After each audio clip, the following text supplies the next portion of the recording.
Good evening, everyone. This meeting of the Denville Township Board of Education is being held in accordance with the Open Public Meetings Act. Notice of this meeting was provided to the Daily Record and/or Star Ledger of Morris County, has been delivered to the Township Clerk, and has been posted on the bulletin board of the Board of Education office and at each of the school buildings in the district. I will call roll call. Roll call, Dr. Moore. Here. Mrs. Zadelis is running a little late, and Dr. Ranjitasan is not going to be here today. Mr. Cass? Here. Mr. Anderson? Here. Mr. Capello? Here. Mr. Kim? Yes, I'm here. And Mr. Capello, can you take us to executive, please? I would be happy to. If there are no objections, I move to convene an executive session in accordance with Section 8 of the Open Public Meetings Act. The purpose of this closed session will be to discuss negotiations, legal, security, and personnel issues. Minutes of this session will be made available to the public when the need for confidentiality no longer exists. Do we have a second? I'll second. Thank you, Mr. Cass. All in favor? Aye. Any opposed? Abstentions? We are in executive at 7:01 p.m. 7:32 p.m. And good evening, everyone. We are going to jump right into the agenda here and move on to the Pledge of Allegiance. If everyone can rise, please.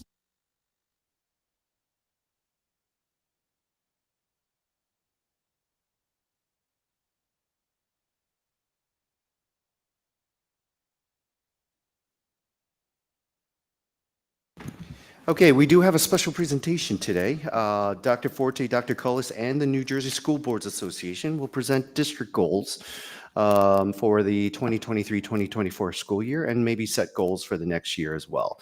So, Dr. Forte, am I handing it over to you and Dr. Cullis first, or are we going to go right into school boards? For the board self-eval first. Okay, great. So, all right, if you wish to proceed. Okay, yep.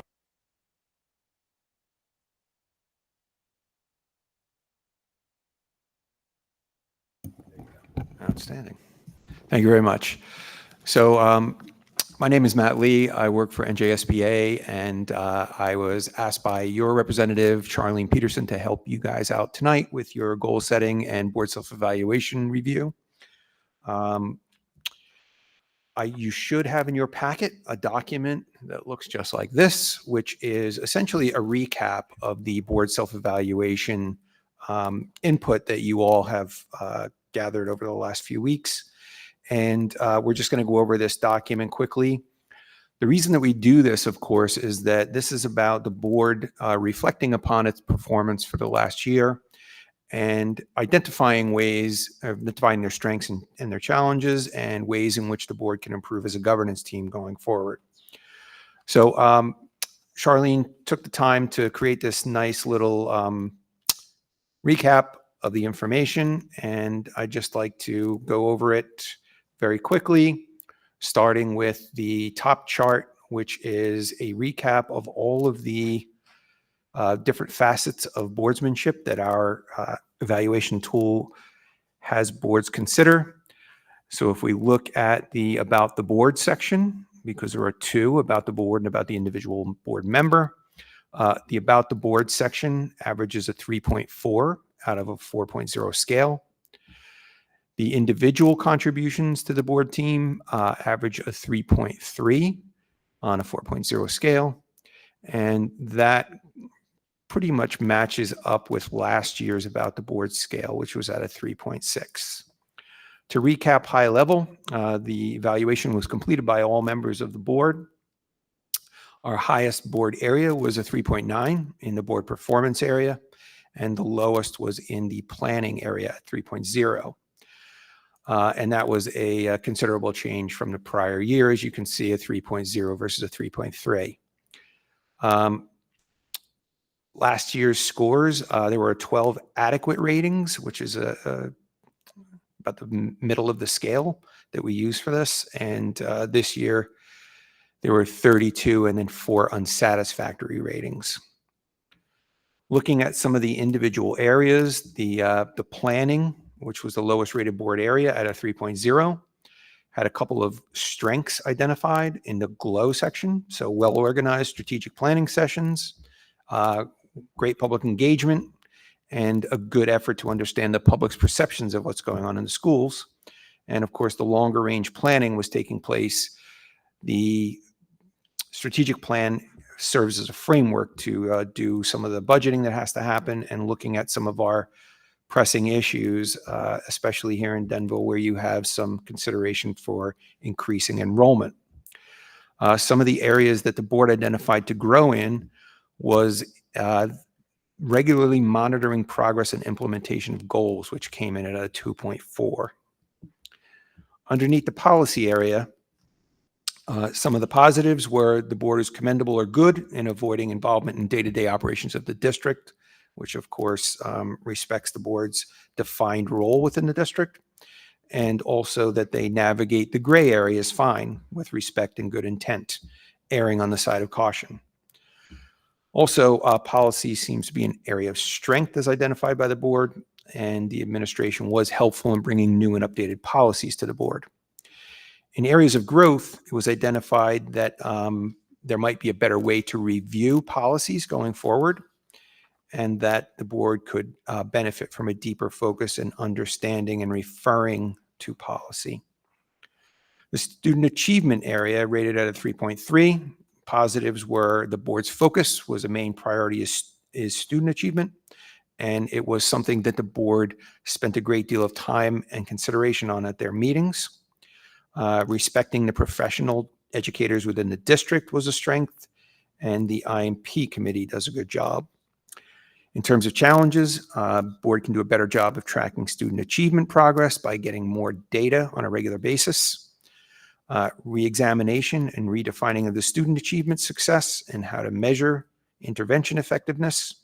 And also it was pointed out by one member that the board needed more info from the committee.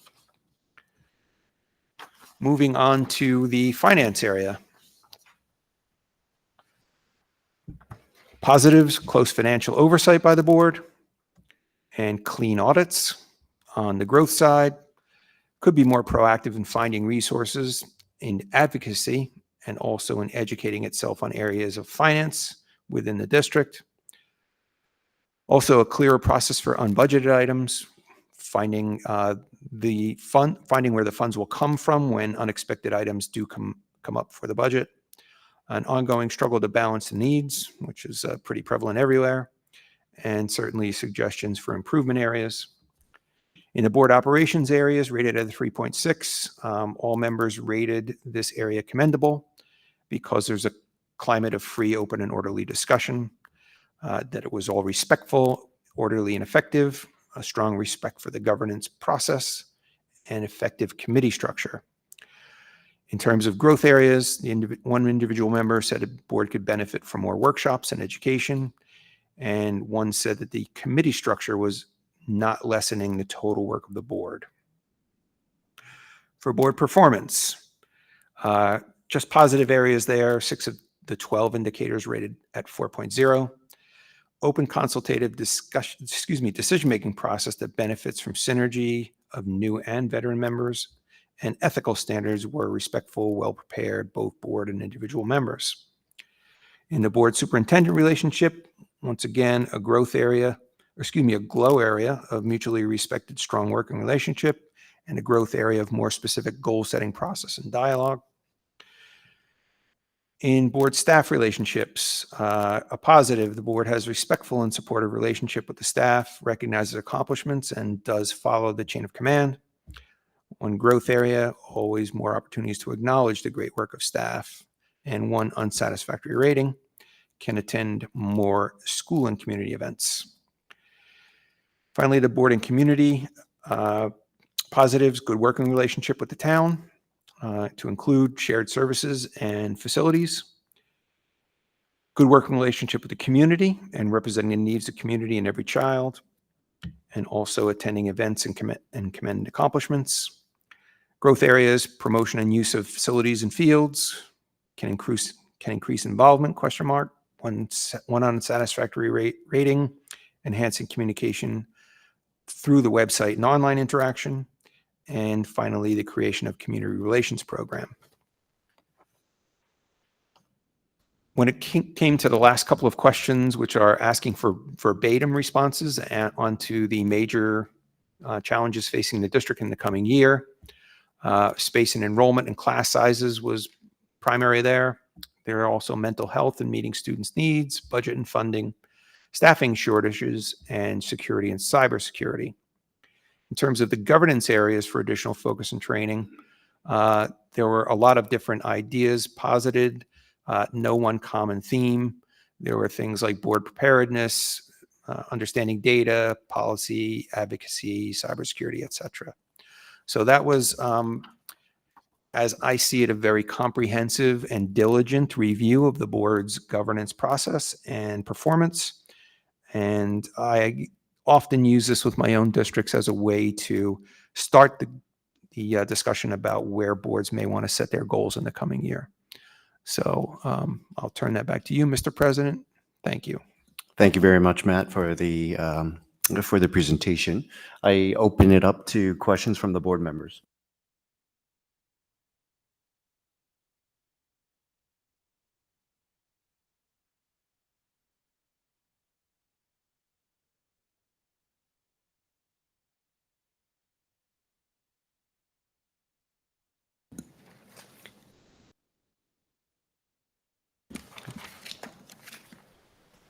I do have one question here. How do you find districts sort of going over policy, and what are some best practices from other districts that, where they can have a better process of reviewing policies, I guess?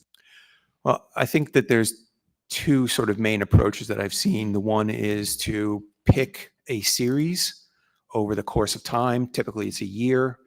A district will maybe start with the 1,000 series and move through that, updating, reviewing, and sort of customizing for their own district.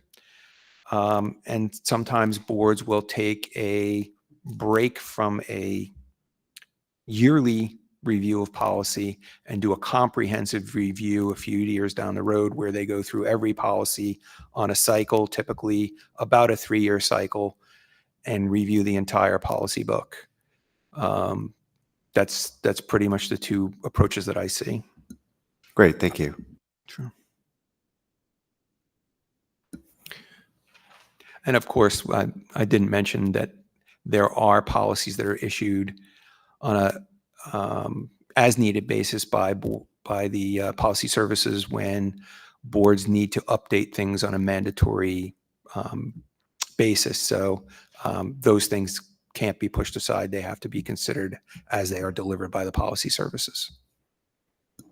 Thank you.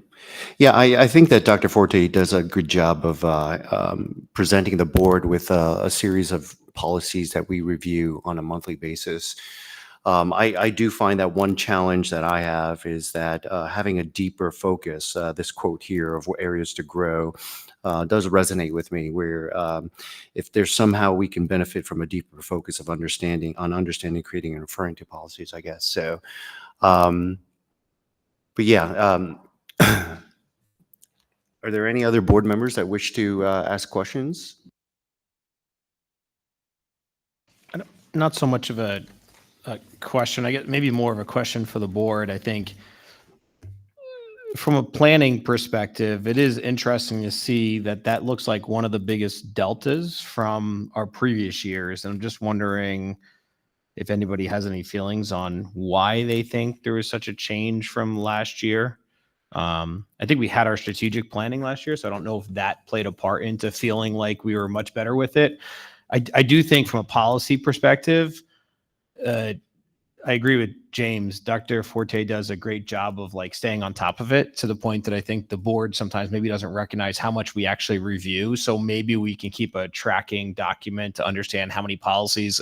It's unbelievable actually how many policies we revise and review on an annual basis. I think we probably don't even realize we do it, and it just kind of is done behind the scenes. But we're not the ones bringing it to Dr. Forte. He's usually the one bringing it to us.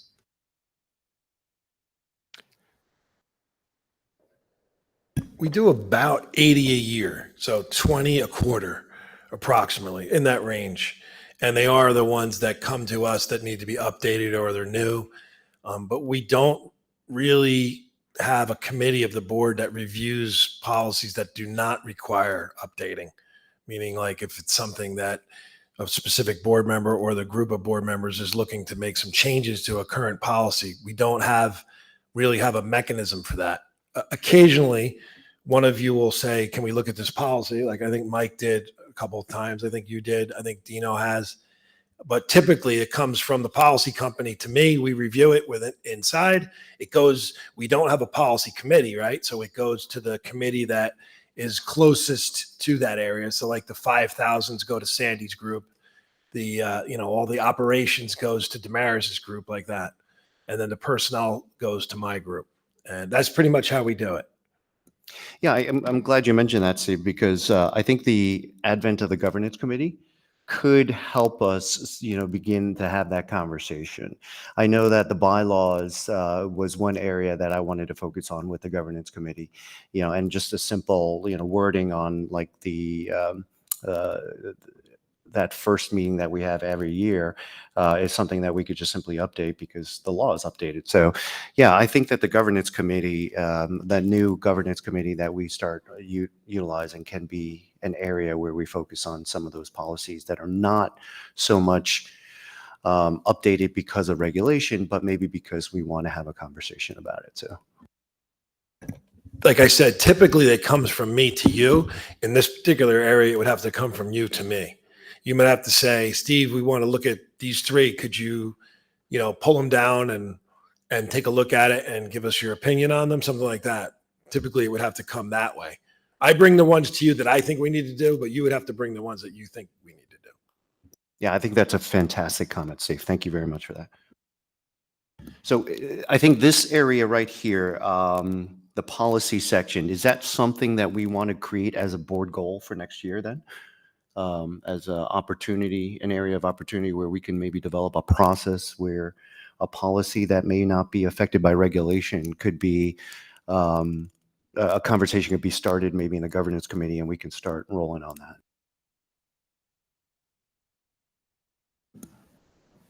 Mike, do you, Don? No? Okay. I'm still mulling over the 3.0, the lowest score on planning, which is, that's a very good. So there's nothing wrong with that score, even though it may be low. And if I'm counting right, I've been here for 3 strategic planning sessions, and this last one was the best one.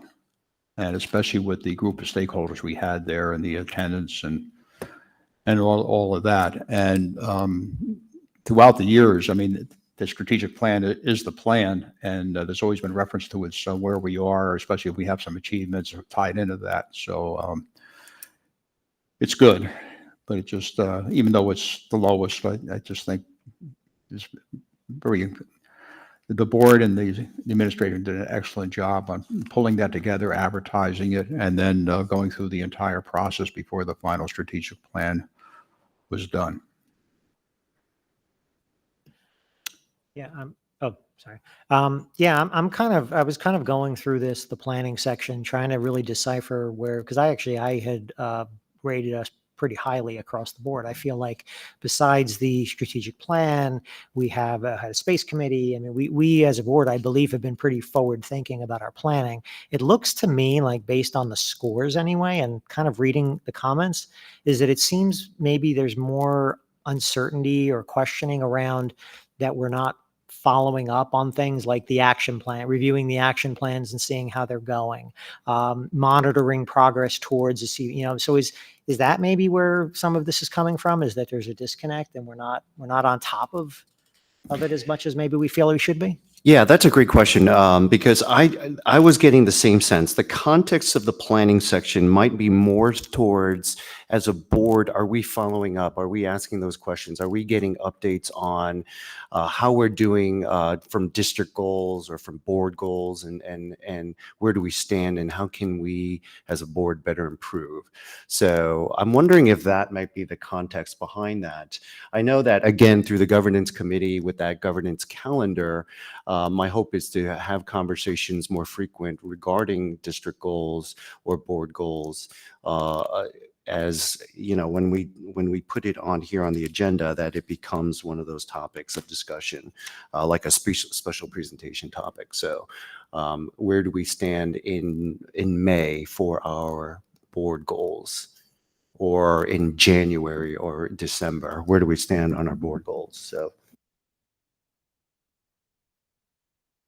Yeah, I agree, James. I think we've got to take a look at, instead of looking at the like document overview, I think we've got to look at this document, as Dino referred to, because I agree, those were like, we did 3.7 was with community input, established district-wide mission, multi-year plan for education. We did really well with that, but then you're right, it was other areas of that section that we were lower in. So I think this is the more important document, I think, to look at.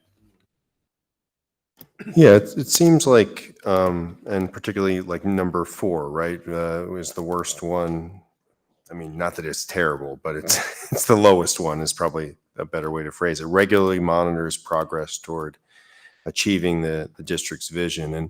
And we seem to do a good job of really attempting to not micromanage and cross boundaries. And this is one of those ones that sort of butts right up against that, right? Like how much monitoring is too much, how much, getting involved in making of the soup, are we, this is sort of asking, are we checking the ingredients, the time that it's being cooked, that sort of thing. Because that there's a lot to that when you say something like regularly monitors progress. How often are we like looking at, how, on a monthly basis, how close are we getting to that goal? What are the steps that are being taken? And I don't think we tend to ask those questions, and that seems to be what this question is begging for, whether it's it intended to or not. So it's item 3 and 4 that seem to be the ones that drag the score down a bit. And I guess as far as policy goes, it sounds like we need to, since what we're talking about is initiated by us, if we're not initiating anything, I don't know that we need to institute a process. It sounds like we have to work on, that end of things. Like, are we, what are we doing to kind of look at, policy and, generate interest in looking at it and reviewing it, right? If we create a policy or a process for policy revision, but no one's really bringing anything up, it's kind of doesn't seem to matter.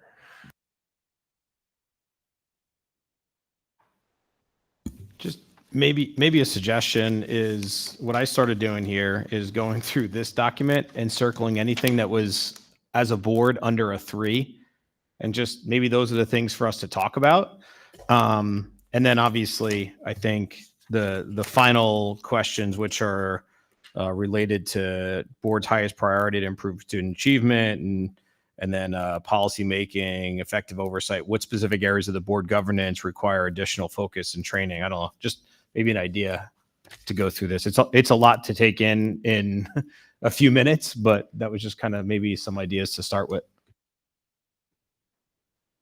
Well, maybe if we do that, I mean, we could take a stab at maybe 1 or 2 of these items here, 1 or 2 of these pages. And do we want to maybe also try to develop a board goal for next year off of that? I mean, this planning section alone is, reviews action plans and develops reviews action plans developed to support the goals. That to me seems like an easy fix if we just simply present it during a board meeting, right? On a regular basis. And regularly monitors progress towards achieving the district's vision, mission, and goals, making adjustments as needed.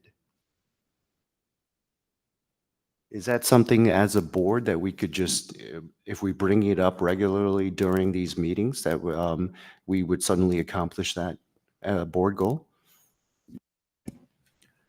I just think looking at the scores there, the detail, and I know we talk about planning and strategic plan and the goals. We have discussed it in meetings, and maybe it's just kind of, we got a lot of things to talk about and a lot of things to read. So maybe there needs to be a formal, maybe like you would corporately, a quarterly presentation of the action plan that have been instituted to achieve the goals, the objectives, et cetera. And, do the PowerPoint presentation and everything there. It's out there for the public to see, and they can actually see what's happening or not happening. Every now and then something comes up that throws things off the rails, like COVID. So that would be just one way to address it. There's just a formal presentation where, say, well, we did this 4 times a year, or maybe it's 2 times a year, whatever we think would be best. So typically what we do is Sandy and I take this information and we create the plans, and then we present them to you by September. And then we update you on the progress of it by January. And then we have another meeting now. We do it 3 times a year. If you would like us to do it in between the January and June, we could do that. But that's when she puts it, that's when Sandy does her data presentation on student performance. Are we talking about board goals or district goals? I was talking about district goals. Are you guys only talking about board goals right now? Because that's different. I don't present on your board goals. Yeah. Well, we're talking about the monitoring of district goals, right? I mean, that's what we're. Well, yeah, that's what I thought. Yeah. So, I mean, a board goal that would be better monitoring or better involvement in the district goals. I mean, I think part of this is something that I've struggled with since I started as a board member. And if everyone feels the same, I'd be interested to hear it, is that we kind of go from thing to thing. We do the board goals, we cross that off our list, we move on, we have something else. Every meeting, we're handed a bunch of stuff to look at and to make decisions on. And I think sometimes we lose the forest for the trees. And I think that's maybe some of what's coming through here, because it's been a challenge for me, is that I feel like, okay, we did this a year ago. Wow, what the heck happened, right? Like, it's a year later, and where are we at? And I know we've had meetings, and I know we've had presentations about it, but I think a lot of times it gets lost in the cadence of all the other stuff we have to do.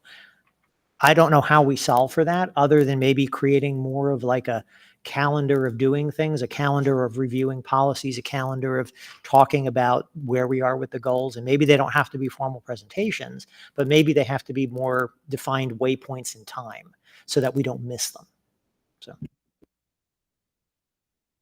Here's one idea, is that I think sometimes when they're presented, so I think Dr. Forte, Dr. Cullis do a phenomenal job actually reporting on it. And I agree with Tino. We listen to the presentation and we move on, right? And we're like focused on our agenda.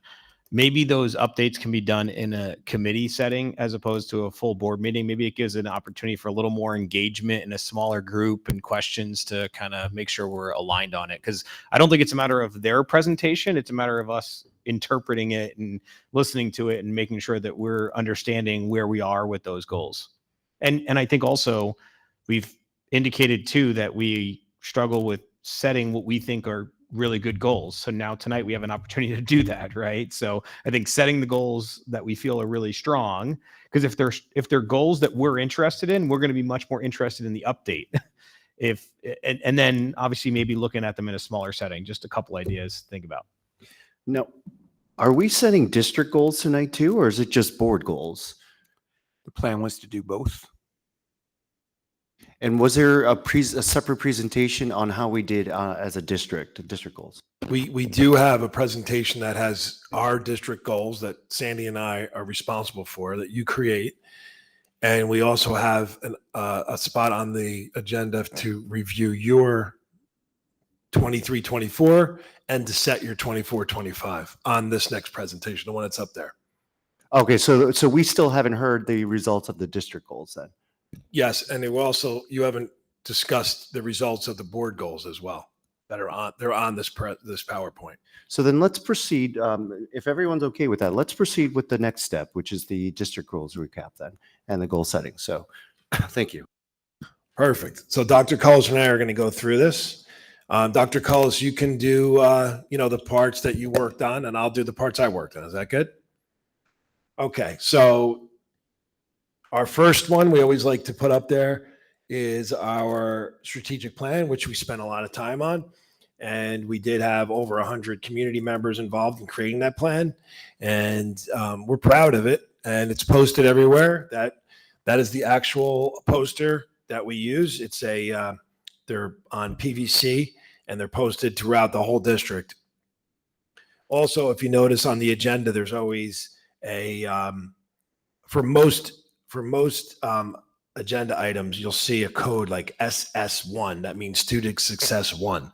So that's how the motions on the agenda have something to do with the strategic plan in most cases. Okay, next slide. So here's our goals for the year. Goal 1. So would you go 3 or 2, and I'll go through the bottom 2. Sure. So goal 1 was to increase achievement for all students, inclusive of all curriculum areas. And I know this was a discussion because it's very general. And when we tried to narrow it down, you as a board decided that we wanted to go more general and not, you wanted to include the words inclusive of all curriculum areas. So certainly we work in all of those areas and we do monitor all of those areas, but we do have a focus because there's an extreme amount of data that we collect that I want to report on some of the areas that we're really focused on. The one area we primarily was in math, and we did the intensive coaching in 4 and 7, just as we did in 3 and 6 the year before. Can you we're just going through the 4, and then we're going to break it down. I apologize. And then goal 2 was to continue to develop the tiered systems of supports for students and staff mental health needs and promote success for all students. And then 3 was to continue to investigate, plan, and communicate options for the expansion of the current buildings to accommodate possible increases in student population. And then the 4th one was to develop a plan for consistent and streamlined community communications. Next slide, please. And now Dr. Cullis will go over her achievement. So we did have the focus, although we, like I said, we collect data on all areas and we really do focus on the whole child. So many of the presentations that we bring into the board meetings, that is also data, right? We want to show you what our students are doing in a variety of different aspects of education, not just the academics, but we do have a lot of academic data in many, many forms that I could present. The one I'm going to look at tonight is in grades 4 and 7 for math. Our coach, Jen Caforti, really worked with them just as she did with 3 and 6 last year. One of the things was to revise our scope and sequence, rearranging the units to make sure that the students had ample time specifically to spend on fractions for 4th grade before they were going to be assessed on that. And so we moved that to the beginning of the year.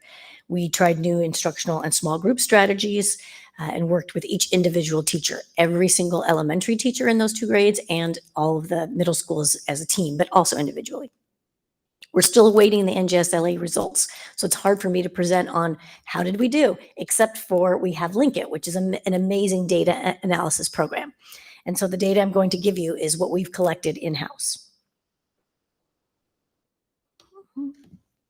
So the first slide compares 3 years of data. So you have 3 different groups, but 21, 22, 23, and then this year 23, 24, 7th graders. So we're looking at the math results of different groups of 7th graders, but across 7th grade. And what you'll see is the first year we had a 2% increase. The second year we had a 1% increase in the number of students that were exceeding expectations. And in this year we had 12%.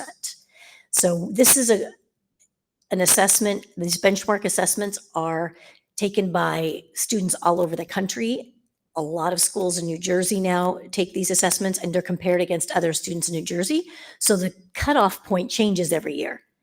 But if we took apples for apples across all years, that it would be 12% this year, because now the cut score is, to get exceeding, you have to have a 99%. So that's really no mistakes, because there's not enough problems to be a 99. Okay, next slide. To compare the same students. So the same students that took the assessment in September, they take another assessment of the same types of questions, the same length, same content in June.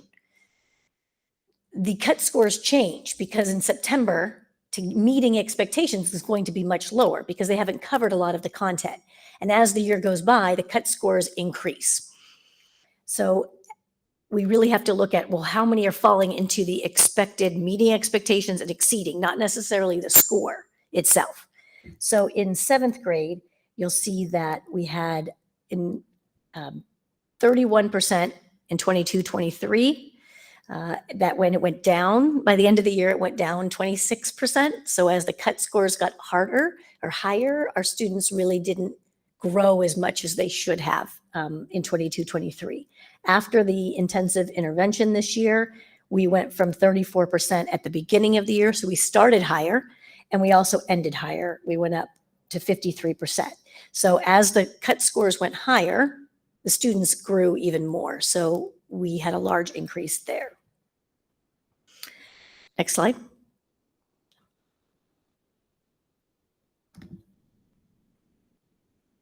Hold on. 4th grade. One more, please. Okay, so you have, I'm sorry, Ricky, go back one to number 6. Okay, so number 6 is the 22-23 data comparison from A at the beginning of the year to C at the end. So you can see the bars going up and down, but we're really looking at, see how the bars are moving from the beginning of the year. Obviously, we want them all to be to the right.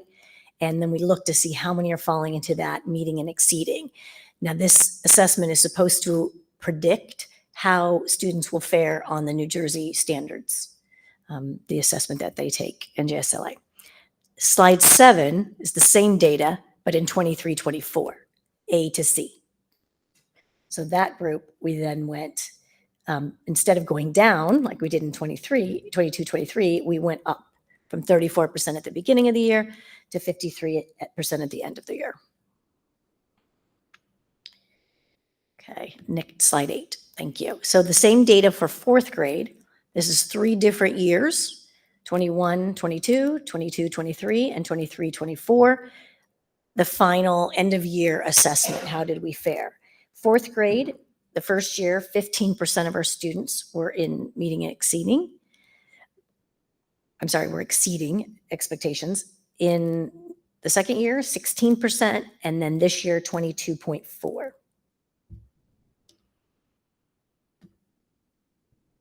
Slide 9 is the 22-23 comparison A to C, but of 4th graders. That's a nice slide to see. You can, it almost is an exact inverse that at the beginning of the year, we started at the lower end and we had fewer kids in the exceeding. And then at the end of the year, we had fewer kids on the left tail and a lot of kids in the right. So we had a 30% increase in that. So 22-23, we had a 17%. And then if you look at slide 10, this year, even more pronounced, we had a 30% increase. We had a large number of kids that moved to exceed. And again, to get exceed on this year, you had to have 100% because there was, the cut score was, had increased so much. Okay, questions about, that's just one, like I said, I have any area you would like to see data on, I can gather. This is one I know we really focused on in comparison to like 3 to 6 we worked on last year and 4 to 7 we worked on this year. Once I have the NGSLA data, I'll have a lot more to share with you. But any information that you want to get on any subject area, I can get data for you. Dr. Colas, what's your Yeah. reaction to these data, these slides? Like, you know, how do you feel about the results? I feel very good about looking at 4 and 7, and the same way we had the same kind of result in 3 to 6 because we did a specific intervention. Like we had been flat. It feels like we've been flat for 8 years. And we just have not been able to do that thing that really pushes the students up to the exceeding. And having that intense intervention, and it worked in 3 to 6, and we were hoping it wasn't just a one-off. And then we did the same intervention with 4 and 7, and they had that kind of success. Next year is 5 and 8. Now, I also am going to look at this. We're going to run all these same slides with every grade level so I can see how did 3 to 6 do? Are they keeping what we worked on? Because that's obviously the intent. Whatever they put employed in the first year of the coaching, it continues. So we should see higher 3 to 6 this year, high 4 to 7, and then hopefully next year we'll see this dramatic increase in 5 to 8, and then just keep growing. I mean, that's really the intent. And these are the grades that Mrs. Caforti assisted in. She coaches them, and she's with them every single day. So like I said, we tried something different in 4th grade. I don't know any school district that did this, but we were going to take a chance. We said, nothing else is going up. We've tried everything. We've independent coaching, small groups, we've changed math programs, we tried everything. And we still kind of keep the same number of kids in the different categories. But we tried this year to move some of the more complex concepts like decimals and ratios in 7th grade earlier in the year, and fractions at the beginning of the year in 4th grade. Usually we start with like multiplication division again. And instead of that, we put those content at the beginning of the year so that they would actually have about 7 or 8 months to practice it before they're asked to take tests on it. Usually it comes right before NGSLA, and it never comes out well for us on NGSLA. And this year we put it to the front and then infused more the multiplication and division as we went. We didn't let that go because they still are on Dreambox and Reflex Math. But we moved that, and I think that's working. Also, the one-on-one with the coach, watching them teach and giving, we call it shadow coaching, because she actually stands right next to them and gives them feedback as they're teaching. Like, okay, say this, do this. Or she'll work with a teacher with one student at a table, and she'll watch how the teacher coaches and gives guidance to that one student and then gives them feedback. Okay, that you should be saying this and this and this. So I really do think it's working. Obviously, it's labor intensive, but we needed to do it. And hopefully we're going to hopefully see the same thing next year in 24, 25. Like, is this again a one-off? We moved all the curriculum around. Does it really work? Or was it just one group? So that's kind of where we're at. But I am happy to see that because we haven't seen a change in the curve. The curve it goes up a little, but not like this, not like almost inverse. Yeah, I find it very impressive. Thank you. The next goal, number 2. So we continue to develop the tiered systems of support, right? So we worked on our mental health with students and staff, but we also really focused on creating these tiered systems teams within the building. We have full teams, and we also have case managers within the TSS team. So these are gen ed teachers or interventionists, not CST members or special ed teachers, that are serving as case managers for general education students who have support plans. This slide indicates the number of open cases that we worked on this year. We typically have less in the middle school because hopefully by the time we get to middle school, we don't have a lot of open plans. We've either worked out areas that students in general education need, or we've gotten them more support through an IEP. So we had 105 cases that we monitored this year, and you can see what the percentage was. 9.5 in Lakeview, 6.3 in Riverview, and 1.7 in Valley View. Overall, 6.2. 100% of those cases that we did refer to the CST did qualify for services. So the intent is that they go through 4-week monitoring plans. There's 3 meetings for each student. So the students will be brought up by the teachers or parents. The teachers meet, then they meet with the parents, and they develop a plan similar to what you would an IEP of the goals that they're going to monitor, something very specific, like a specific math goal. Then they're going to monitor that student for 4 weeks and check in every week. They might be getting additional services through a math specialist or reading specialist. And at the end of 4 weeks, they come back together, they reanalyze the data to see if they need another 4 weeks or if they're ready to exit. Sometimes they exit, sometimes they go on for another. And this continues through the school year. By March, we make a decision whether or not that student should be referred to CST for further, or if they're going to remain in a TSS program for the next school year. 6 families did request, because families can request a CST evaluation at any time. They don't need to go through a TSS evaluation.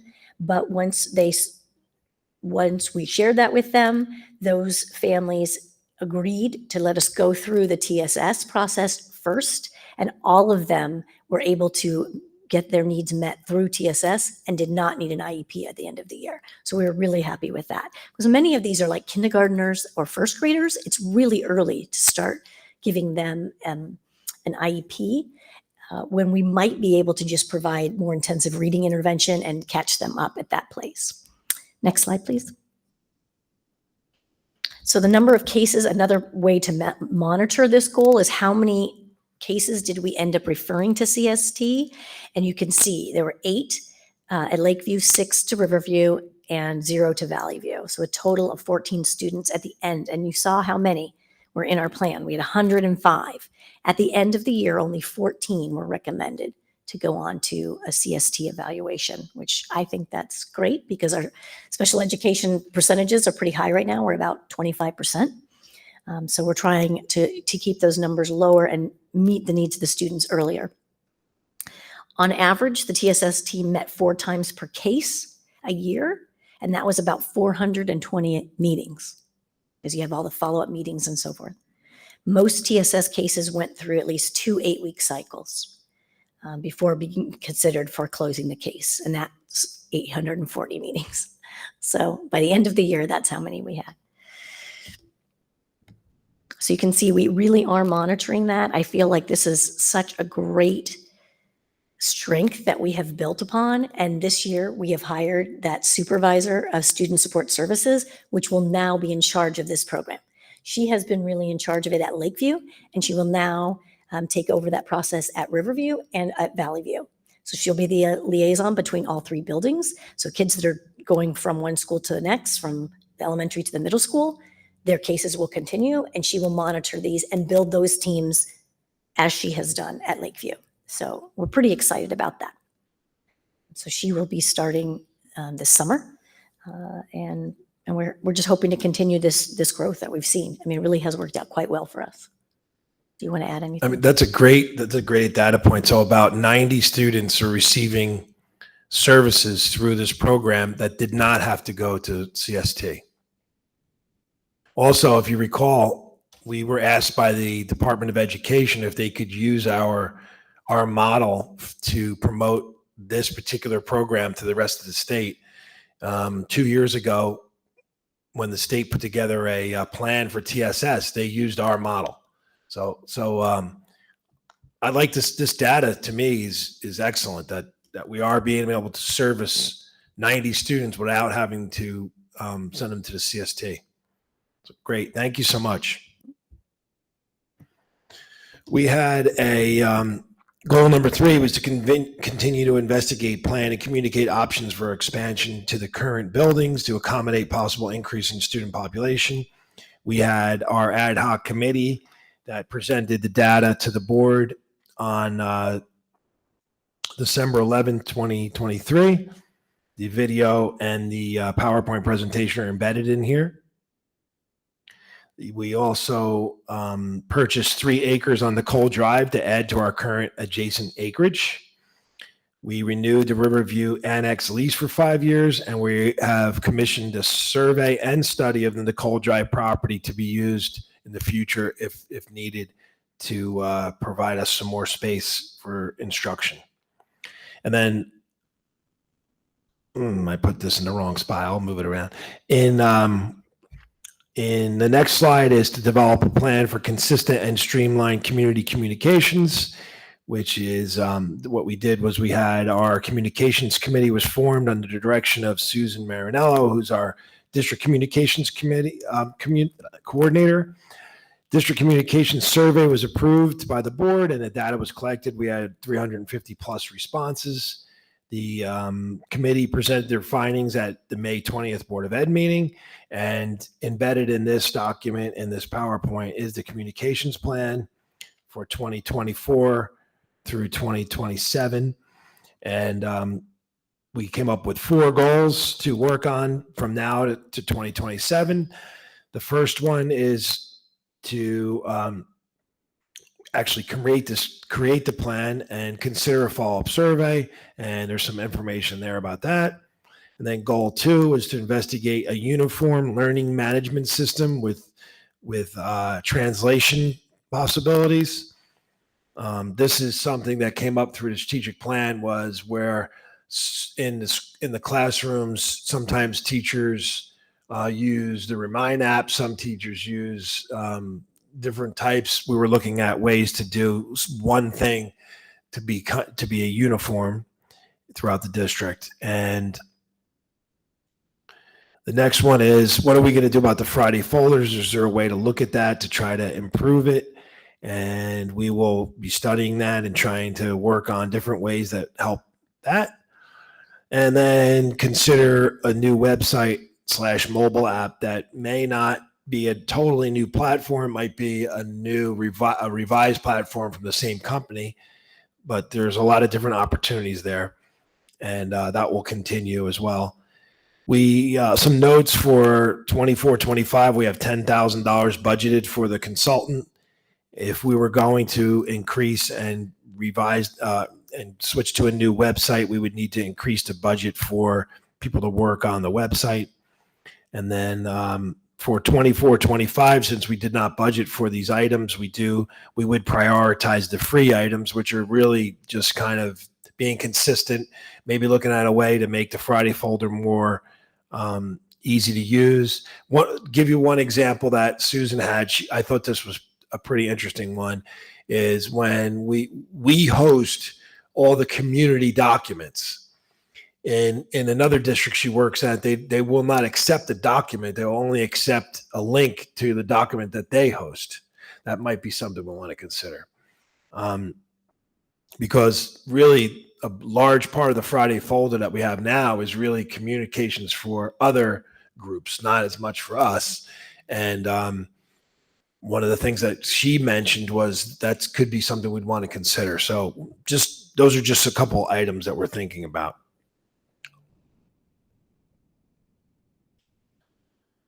And Dr. Cullis and I, next slide, please. You got it, thanks. In some possible goal topics for 24-25. Again, this is like we normally do. We provide a few topics that we think are important, and we try to come up with some goals from this. So the first one is really continuing, right? Yeah, I don't know how else we would, I mean, it might be another area, but the achievement, I don't think we're going to change that goal. That's probably every year's goal and just a focus area. And then number 2, I really do think we should probably continue this goal, because now that we have the supervisor of student supports, I'd really like to put it in the other 2 buildings so that we have a whole district. I mean, those would be the focus areas that I would recommend. Those 2 are like directly related to student success and achievement. So those are important goals. Not that all of them aren't, but those 2 are directly related to student achievement. Number 3, continue to discuss, investigate, and report on possible solutions and the challenges in areas of instructional space, finance, transportation, and special education classification rate. Number 4, using the data and recommendations from the 23-24 Communications Committee to implement a district communications plan, which I just showed you. And number 5 is something along the lines of cybersecurity. Those are, again, just topics. And then the next slide, Rick, these are your board goals. If Mr. Kim, if you want to review them with the public. And the next slide is just like I left it blank for you to think about possible goal going forward. And I know Matt will take notes on what's discussed, and then he'll send it to me.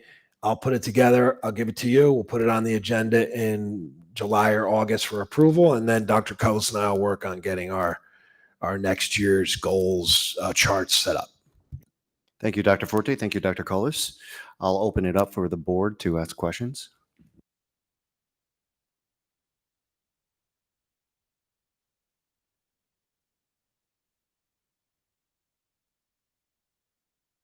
Well, I guess in terms of goal number one and number two, it sounds um, impressive. In terms of goal number one, I love the idea of innovation, especially if it works, and looks like it's potentially working. And for goal number two, it's just nice to see again some actual data points and the possibility that we're ahead of the trend in terms of providing services. In terms of goal number three, I think it needs some work. I'm not really sure that that's so much a goal as a lot more research items and instead of an action plan. And I think looking at the communications, fine tuning that to get some more concrete goals would be helpful.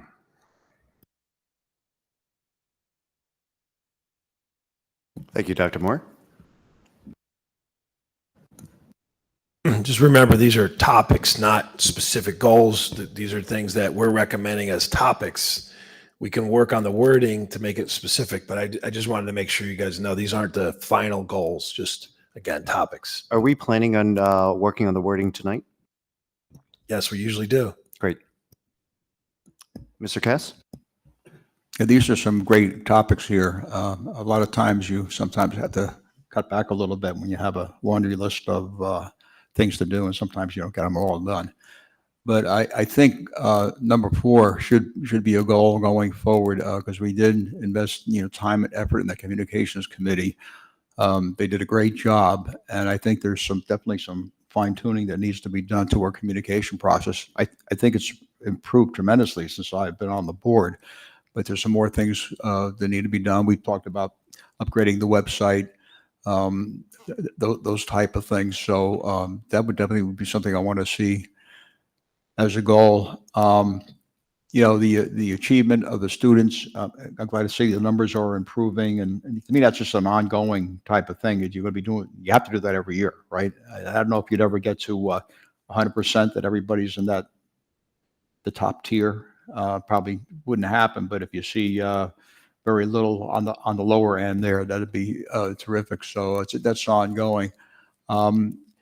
The space issue, we made a lot of progress on that, but there's still new units being built, new housing being built into the town, and that's something we definitely, keep an eye on. I think we can done as much work as we can on it now in terms of getting information of what we're going to do. Well, if there's no further questions, why don't we dive right in and work on the wording? I will say this, in terms of the board goals, I do want to focus on some of the disappointments that we've had in our self-evaluation and see if we can address some of that as well. And I have some clear thoughts on that, but we'll stay on topic and discuss the district goals. The first one, number 1, curriculum. I do feel that we want to continue on the math, but also maintain ELA, right? And so how would we want to word that from a district goal standpoint? I would recommend keeping that for the district goal, but in the action plan, I had specific content areas. And then I just thinking through the comments from your board self-evaluation, I could easily pull some of this data at every IMP meeting and just have like the handout, a flyer of like each month, like here's some of the data so that you can see what's ongoing. And then as far as the action plan, my thoughts are we have to finish with the math intensive, but we really need to look at science. So I think those are the 2 content areas that I feel we would be looking at. More focused. Obviously, we do everything. We have to keep everything.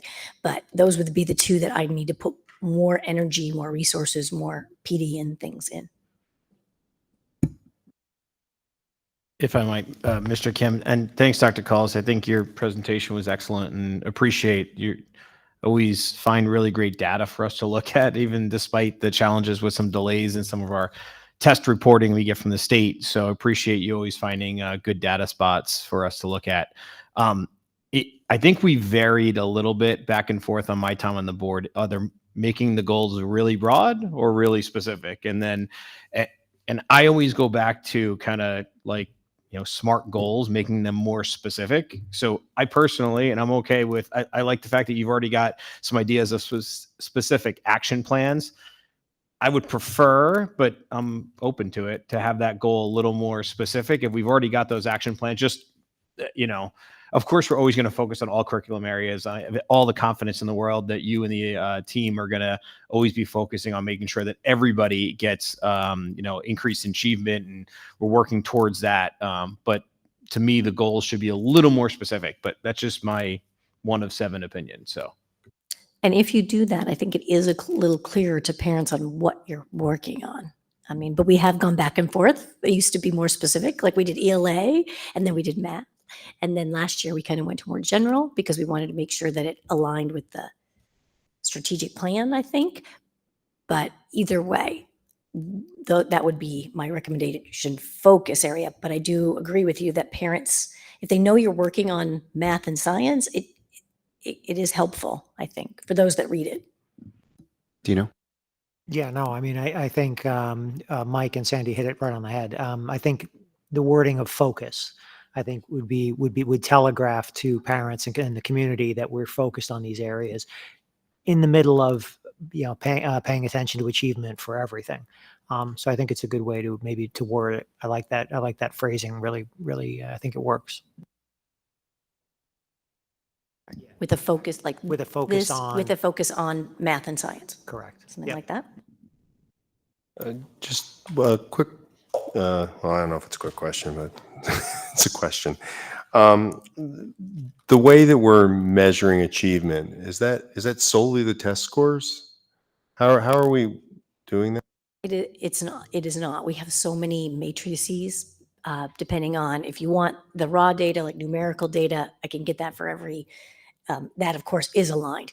But then we have data on student work habits. I have data on all the TSS, how many students are getting intervention services. That's data that I could be presenting. That's why I was thinking if that is something the board would like to have more of those, I certainly could do a handout for IMP and provide that, because I know that the time is short at board meetings and we have all of these different groups coming in and showing you different aspects of achievement, whether it's sports or our gifted and talented programs or our Java juniors or any of those programs, our math clubs and so forth. You can see that all of those areas are anecdotal achievements. But I could also give you data on how many students are going to the counselor, how many students are seeing St. Clair's mental health professional. I can give that if maybe through IMP. Well, I mean, it sounds like something that might be worth looking into. I don't know if all that data would be necessary, but there's sort of this perception, I think, from the community that a lot of times we focus on the test. And from my perspective, I kind of like to know how the students are doing, right? Because there has been,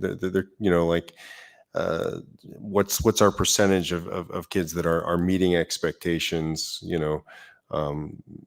by our standards, right? By the grades that we're handing out and that sort of thing.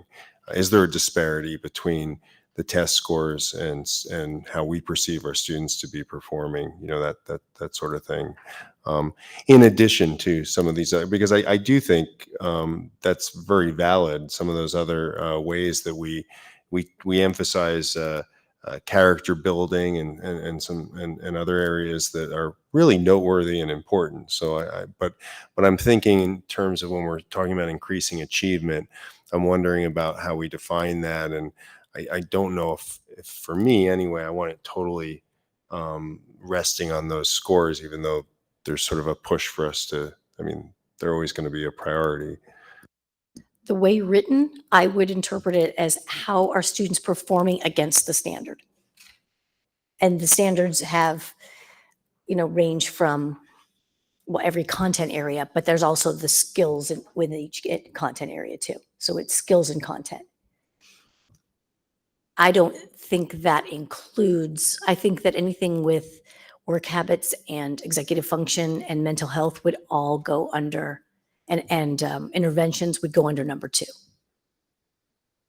Do we feel that the specifics, whether it is the achievement and or the focus on math and question mark, is that something we should go into committee to finalize and hash out, or do we want to hash out here tonight? I mean, like the word achievement by itself is something that almost could be a multi-hour conversation. Well, I mean, I think the goal is to have the goal tonight. I think so. I think we want to try to hammer that out. Sandy touched on something though that's really interesting, and I think you bring a good point. Is achievement, right? Because if now there's data that gets to a more granular level of things like work habits and resilience and ability to do all of these other things, it kind of opens up the definition of achievement. I think you're right. It's kind of dangerous in a way because it's now making that a much broader kind of what does that mean and who does that depends on who you're talking to and what you're talking about. I don't think we can answer that question tonight. So I think we have to kind of focus ourselves, but it's a really interesting conversation. And I personally would like to have that conversation in curriculum and look at some of those more granular pieces of data, because I think it would give us a more holistic view of the students and how they're doing and where maybe they're struggling and maybe areas we haven't even thought about, study habits and things that we could have really good conversations about. So then we keep the word achievement. I mean, I think unless you want to be here for the next 6 hours, I think we have to. And I do like the addition of the word of the phrase with a focus on math, and I do believe ELA continues. I don't feel like we should leave out ELA only because for fear of it slipping is my concern. So I mean math and science. I almost feel like math and science are tied together anyway. So, Well, we have new science texts and curriculum this year. The ELA, we do have we have new writing only in 3 through 5. So it really has to be focused. Also, our science scores are not very good. So we then want to we improve include those. science then, yeah. I think our ELA, I mean, we're still performing at one or two in the focus groups. We always have to do ELA. I mean, clearly, we will not let that go. Great, thank you. Just real quick though, Dr. Cullis, you would say because of the new science and because of our continued emphasis on math, those were the 2 areas that you would say are those focus areas. Let's put it that way. Academically, yes, those are our lowest academic areas. I mean, Right. they're right. And I think that's, and I'm glad you said it that way, because that's what I would say is our focus, right? And I know to Dr. Moore's point, like how we define that is one thing, but I think the scores we have to use as like an indicator of kind of where we have an opportunity to improve. So I think if those are the lowest areas, and I agree with you, I think to Mr. Kim's point, we don't want to start slipping in other areas. But I think we have to have the confidence that Dr. Cullis is going to do everything to not slip in those other areas. I agree, thank you. Okay, and then the wording on number 2, continue to develop the TSS process to address student academic and mental health needs necessary for all students to be successful.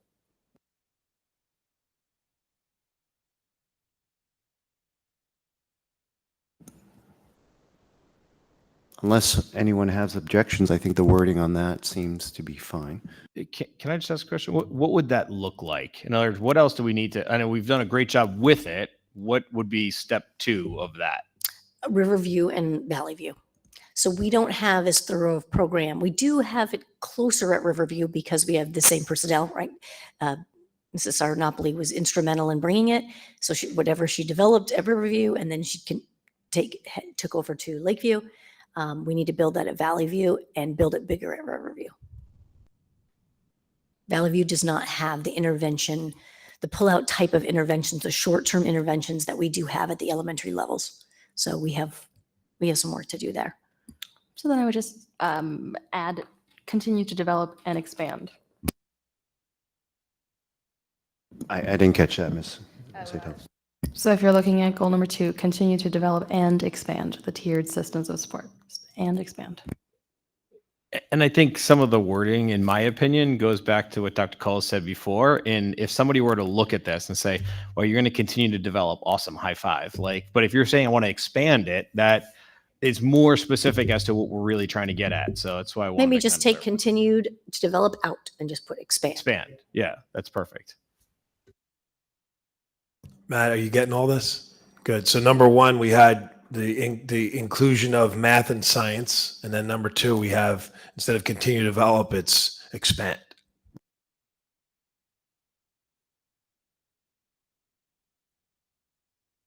All right, moving on to number 3.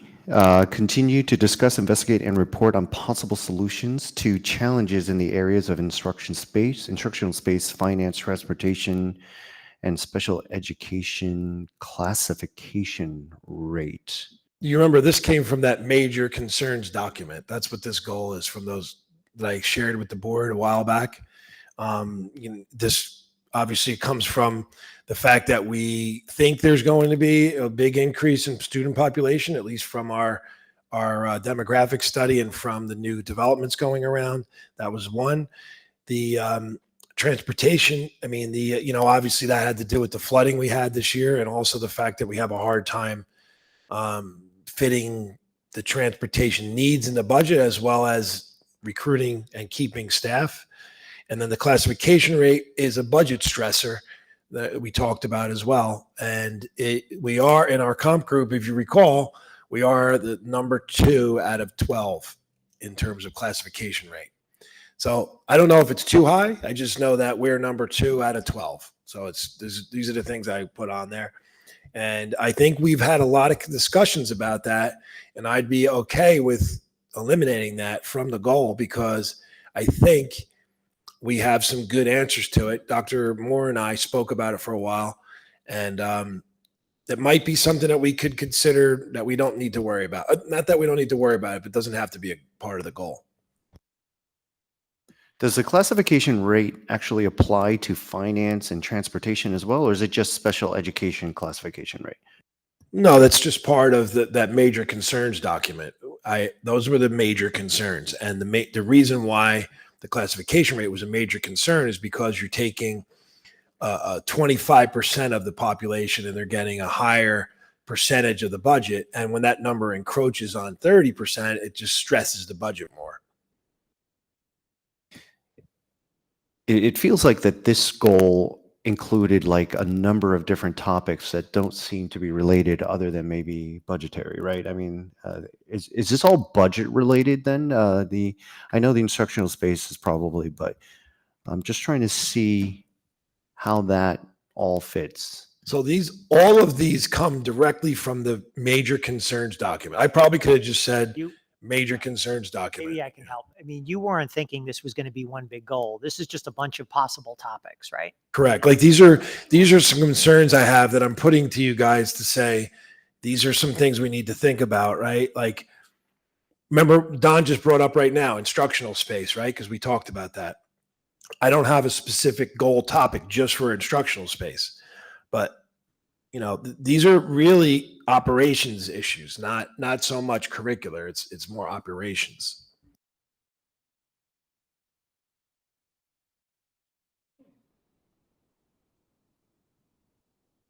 If I were to take a stab at it, it almost seems like you were asking for flexibility on anything that might come up in the future for us to sort of be able to react quickly and, if needed, pivot and so that the district could benefit.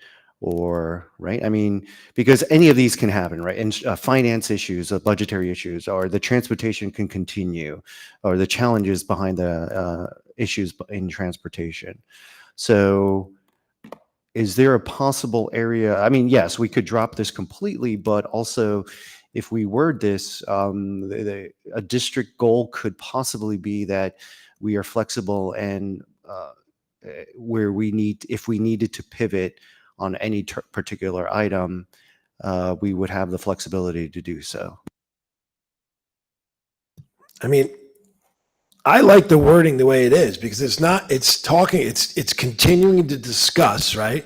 Investigate and report back to you. And actually you report to me and report to each other on all these issues that we've been pretty much talking about for a long time, right? I mean, we talked about the fact that there's just 2 floods last year and that's been causing us concern. You know, and again, removing the special ed classification rate from it, if because the other ones are really much more focused on operations, and like these are all concerns that we've been talking about for a while. And maybe it doesn't need to be a goal. Maybe we just keep doing it when it doesn't have to be one of the district goals. Yeah, I mean, I'm not sure you make these a goal, other than maybe transportation. The only one that to me looked like you would make it maybe a concrete goal is to come up with a plan for improving our transportation / bus garage situation, or come up with options, right? To me, that's a goal. Like, okay, let's look at all the different options we have right now for moving that bus garage or you know, and what that would look like. To me, that's a more concrete goal. The rest, instructional space, we've been talking about forever. We're going to keep talking about it. Finance is a core piece of what we do. So I don't think that should really be in there. And special education classification, I don't think there's a right or wrong answer there. Like, I don't think we want to start looking at, should we reduce it? Should we change it? I mean, to me, that's more kind of, it is what it is. Maybe you want to do some research into the why. I could be okay with that, but that's about as far as I would take it. So we could take it out and we could just say, I would say it should be instructional space and transportation. And you could remove the other 2 pieces because we have been talking about instructional space. That's the, you know, lack of instructional space if we have to. And I think sometimes the reason why I like things on here is that it stays in the forefront and it just keeps, it's really a big issue for us. Let's face it, right? I mean, we've spent a lot of time and energy on it, and to not have it as something that we're going to report back to you on, you know, on a consistent basis, I guess I was a little concerned about that.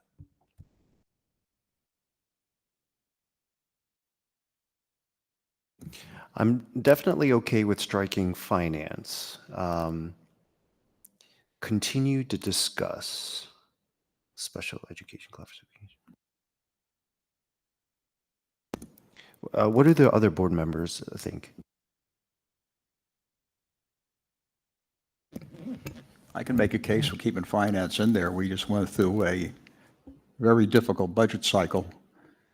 And the way things are going with the state, the financing, inflation, et cetera, it could be just as challenging or more challenging next year. But we will deal with it with the finance committee and the budget process. But that's something we need to keep an eye on also. But I'm okay with the instructional space and transportation. You know, we've had more floods recently, and it's been very damaging to the bus garage. So we need to keep on working on that, and having it as a goal is important. We have made some progress with it. And I just found out today at the before we started here that Spring Point's going to be putting the St. Francis property on the market. So that's something else on our radar screen now that wasn't, in terms of something to a big piece of property that would be suitable for another school if we needed it, as well as the school buses. I would say, sorry, just to jump in. I do like the goal. I think something needs to be there, but it needs to be specific. Continue to discuss, investigate, and report on possible solutions to district challenges specific to impending space considerations, transportation, and if you want to throw one more in there, I wouldn't. I wouldn't. Yeah, I would just say, you know. Yeah, I find the special education classification rate interesting topic, and is this something that we can bring to our legislators, right? A resolution, can we get school boards involved, right? And that would be a board goal as opposed to a district goal. So just remember the word advocacy for, and I think it's already there. I think you already did that. Yeah, I agree with Andre. I think I'm not a big fan of goals that start with continue to discuss or even continue to. I mean, at the end of the day, I think we need to set a goal that's for this year. It's time relevant this year. And I agree. I think it needs to be specific, measurable, achievable. I'm not sure what the intended outcome is. It's just, I don't like special education classification rate in there. I think that there's a lot of questions. If our rate needs to be higher because that's the student population we have and that's required, then great. Let's make then our rates higher. If there's a why behind it, like Dino said, understanding the why behind we have a higher rate, if there's a way like the tiered systems of support, if that's going to help us potentially lower the rates long term because we're providing more support to students to not get into special education classification, then great. That's going to be a long-term solution because it's going to take a while to see that benefit, but that's a beneficial thing, and it's a great program. It sounds like it's working well. So I don't know if that's a 1-year goal and or something I would necessarily want to put into a district goal, but I mean, instructional space and transportation are the only two areas, but even transportation, I understand our challenges. I'm just not sure if, 1-year goal is going to get us an answer. I don't know if we're going to end up with an achievable answer after 1 year. I just don't know. I'm just not sure. I'm not a huge fan of this goal altogether. Just trying to wrap my head around it a little bit. Steve, I think we could keep these topics in the agenda, and maybe this is something we just simply strike as a district goal. That's fine. I agree. We could keep them on the committee agendas and on the board agendas. Okay, moving on to 4, using the data and recommendations from 2023-2024 Communications Committee, create and implement a district communications plan. But on this one, we could even right off the bat eliminate the create because we have it. So it's more of using the data and recommendations from the communications committee to implement the communications plan. We can strike the create because we created it.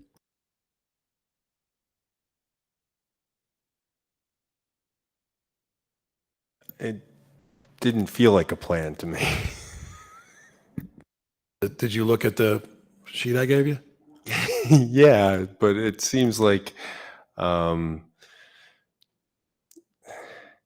they still seem a little broad in general, and to be considered like an actual action plan that we're gonna do this step, and this step, and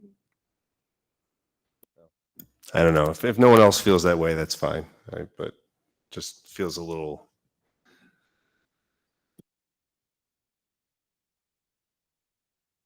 Can you open up the document again? It's in the PowerPoint. It's a link. It says communications plan. And it has like specific things. Like, for example, one of the things that came out of the committee was to have reply email addresses come from one email address rather than several. That was one of the things that this survey came back from. Make sure parents know that email address is required, because sometimes people opt out of the requirement, stuff like that. Maybe maybe it's just me. Sometimes I definitely think off the wall. But to me, these are still kind of, it's not saying how we're going to do that, which to me is what like a plan is. Like, this is saying like, this is something we need to do, but I don't see a plan to actually do it. Like, make sure parents know, I don't know. Something's just not clicking for me.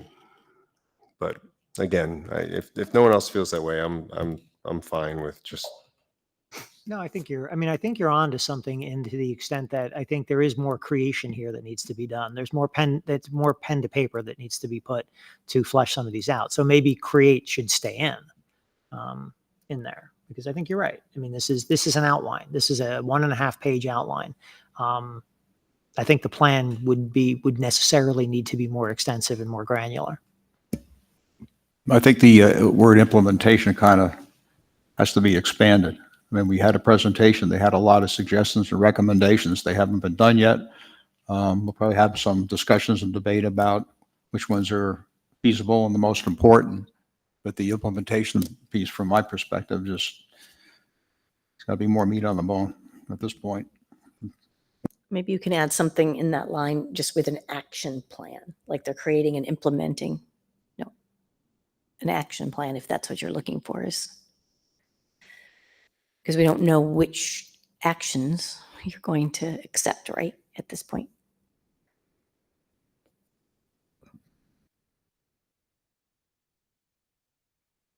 Yeah, let's include that wording into number 4.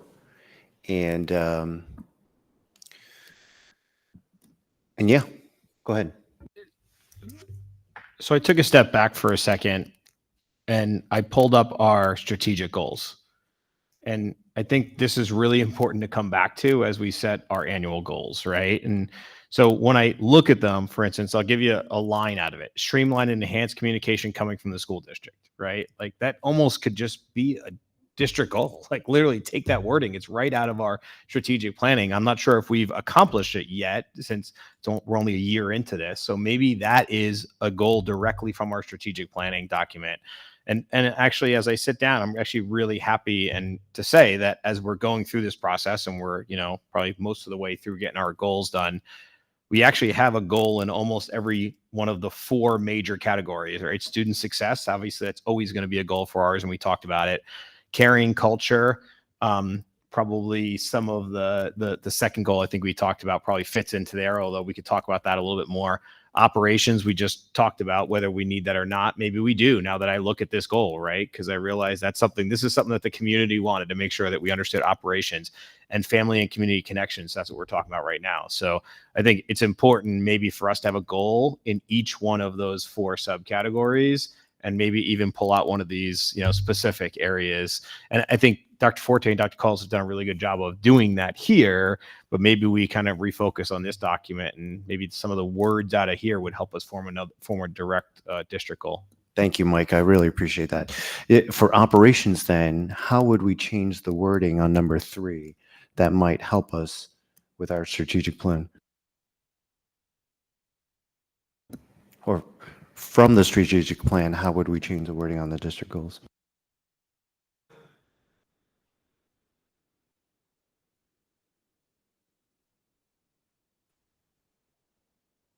I mean, one of the ideas is Dr. Forte has up here just cybersecurity. If that's something we think that's important, it does say on here, ensure the technology backbone of the district is able to support the entire school community and optimize facility functions.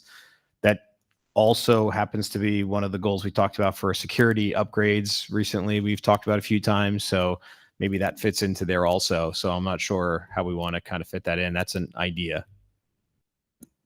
Then let's jump right into the number 5, cybersecurity. How would we want to word cybersecurity from a district goal standpoint?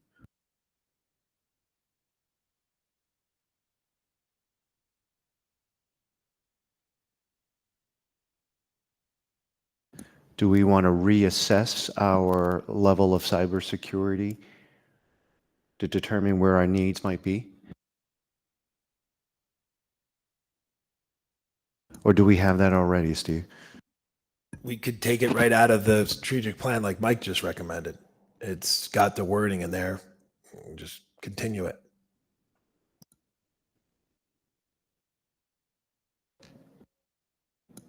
Any objections, Mike, there? I would say be more specific.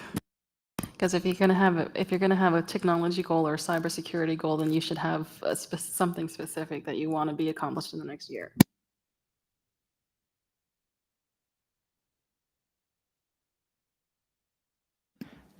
Yeah, I mean, this is always tough because the measurement is that nothing happens, right? I mean, so like, what is the measure? What is the measured goal? Like putting in more contract, putting in more security. Like that's not necessarily a goal in itself. The goal is that you're preventing something. So it's proving a negative. So I always have a problem trying to figure out, what's a good metric for goals like this. It's worthless until it's priceless, as we found out this year. So, how do you, yeah, I don't know.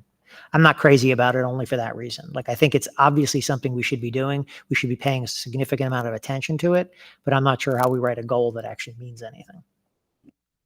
Yeah, I don't disagree, Dino. I think we may want to think about for the operations, two ideas. Number one, it could be transportation related. I think we've all agreed that that is something we could work on. Or it can be optimizing facility functions through security enhancements, which we're already going down that road right now. I don't know. I think we already have a plan in place, but implementation is a big implementation, right? That's a big upgrade for us. That's multifaceted, not just one area. So just some ideas. I don't know. Dr. Forte, do you have any thoughts on either one of those? I agree. Cybersecurity doesn't have to be a goal. It's already in the strategic plan, and it's something we're going to work on. And I think 4 is fine. I do think that we should have something. I mean, I wouldn't have put them on here, and I didn't think it was important. So, I mean, like I said, I think the thing with the special ed classification rate we've talked about and have come to some terms with that. I mean, we do have to keep an eye on it because it is a budget stressor. But then, and again, I'm only speaking about it from a business point of view right now. I'm not talking about it from the student, aspect, more about from the stressor on the budget.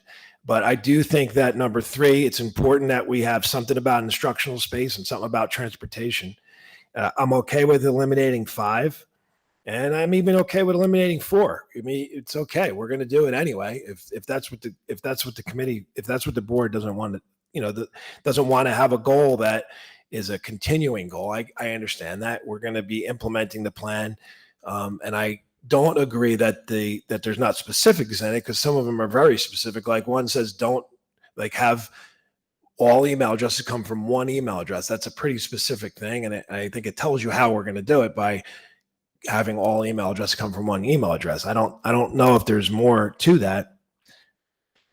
So I'm good with 5 eliminating. And if you want to, get rid of number 4 or make it just implement the district communications plan, or if you feel like it needs to have more detail to it, we could say, finalize and then implement. That's fine. Something like that. All right. So number 4, let's go back to number 4. I think some of the opinions of the board members are that the entire website and the communication side of it, what Susan presented to us, suggests that there's a need for a complete overhaul. Having a list and showing the list of some of the issues that parents identified through the survey, and then fixing those issues, to me specifically, is just like a Band-Aid, and you're just fixing the Band-Aid issues. I'm wondering if there is almost a complete overhaul of the website and everything that else that from a communication standpoint might be affected, would that solve 90 to 95% of the issues that were found in the survey and stuff like that? So, I think, Steve, from the communications plan standpoint, Susan was suggesting that there could be an opportunity where if we found a solution, you might address almost all the issues that were found. And I'm wondering if there is a potential solution to that. And I think that's sort of where, is there a solution out there? And if so, how much would that cost? And I think that's sort of the question that I have personally. I don't know, is that new to you, or is that something that you understand and see as well? No, definitely. It's definitely something that we need to do. so is that something that maybe we start with as opposed to like the list shows a few of the issues and then how we can address some of those issues? But I'm wondering, like, goal number 4, website mobile app, you know, what would a new, and a website almost is a misnomer because the website is the end product. The what the solution that we're looking for potentially is something that encompasses everything, and the website happens to be one of those windows that shows us those pieces of information that we're looking for, or the mobile app, or emails that are sent out by teachers. So I'm wondering if there is something bigger that we could investigate, an all-encompassing solution that, of course, we understand has a price tag, but will address 90 to 95% of the issues that were found in Susan's sort of report.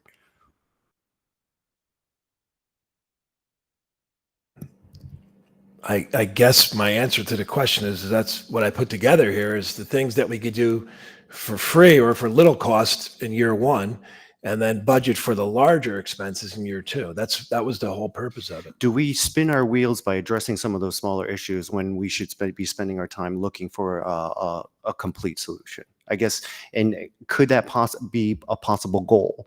Where we change it to research and find a complete solution that would address 90 to 95% of the district communication plan, the issues found in the district communication plan. Can I offer some suggestions on wording? 'Cause I think we're heading down the same path. So what about create and implement a district communications plan in order to streamline and enhance communication coming from the school district? And at the end of the day, there's going to be action plans. I think we're getting a little bit into the action plans and the details of it.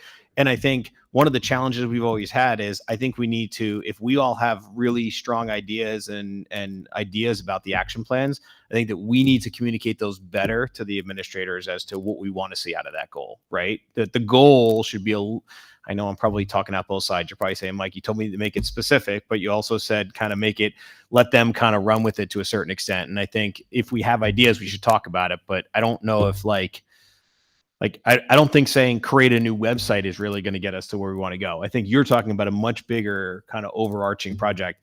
And I think there's challenges. I'm not going to lie, guys, that we pointed to MHRD's website as something that was good on the communication presentation.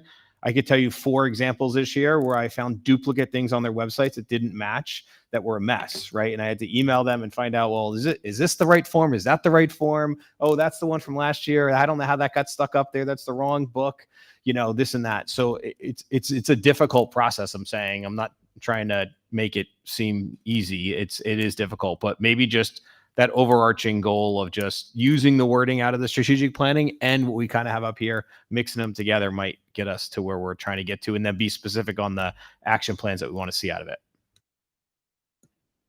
I agree. Thank you, Mike. So then our final, Did you get that, Matt? Sorry. Let me give it to you. I'll give it to you. Yes, sir. Go for it.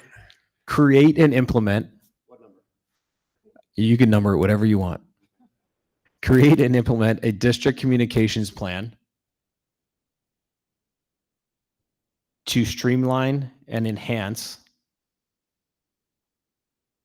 communication coming from the school district. And please, if you guys have feedback, I'm not trying to. Dr. Moore does. I don't think I do. I don't want to spin wheels too. I just think what this means is what you're also saying on the back end is we really have to nail down the action plan, because that seems where everybody is kind of falling.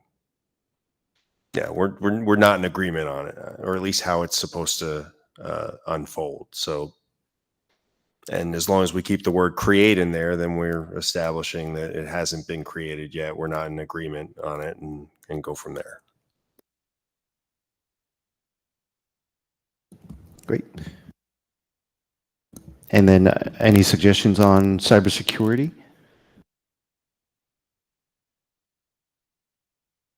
I think we can leave it off.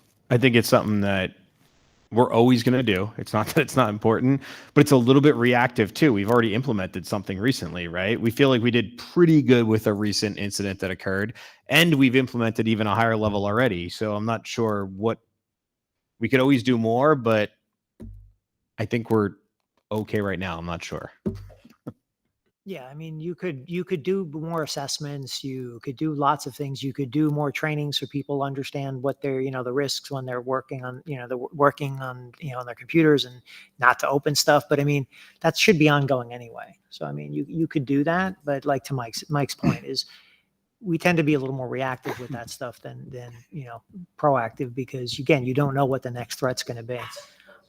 So I think leave it off. I agree. Great.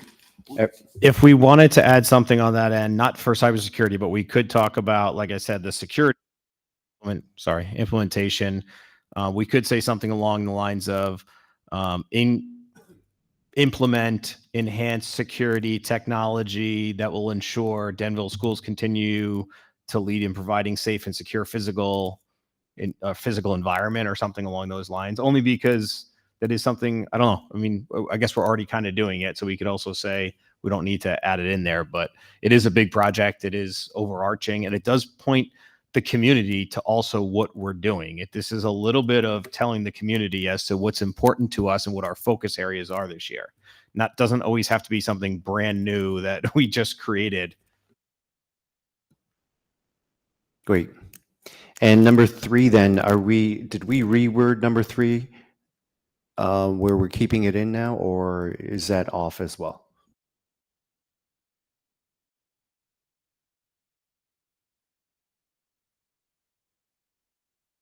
It sounded like we were trying to bring it back, particularly in terms of the transportation piece, right? To keep in line with an operations goal. Am I remembering that conversation right? What do you have, Matt?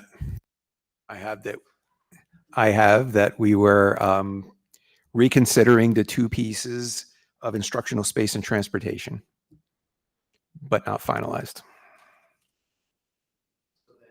So then what if we just focused it on transportation and present some possible solutions for the transportation, so we can finalize the transportation committee that we created, the ad hoc transportation committee? What do you think, Steve? Yeah, I'm fine with that. I think we will have, this is probably not going to be one that we're going to solve, like one of you said already, but there will be some possible solutions presented. I don't know if we'll be able to solve them because we might not have the finance for it at the time, meaning we might have an idea of which way we want to go, but I don't think we'll actually have this particular thing fully finalized in 1 year.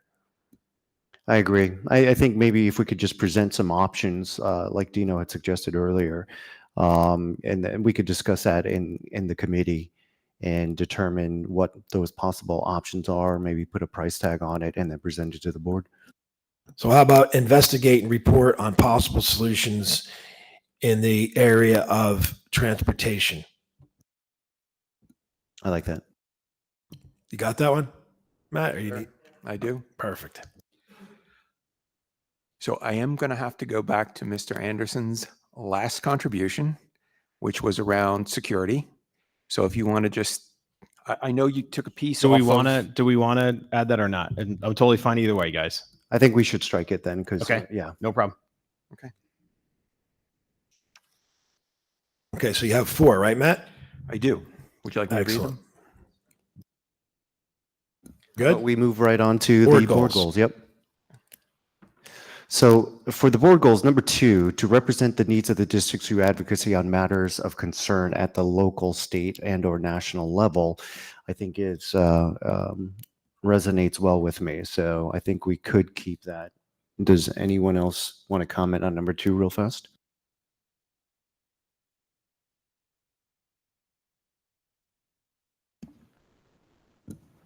I mean, I think we made good, progress this year on that. With your leadership, we submitted those resolutions to school boards. I think that's is a good step. I mean, I think there's obviously many levels to this. We can individually and as a group be reaching out more to our local, state, representatives. So, I mean, I think there's always going to be work to be done here. So I don't mind keeping it on.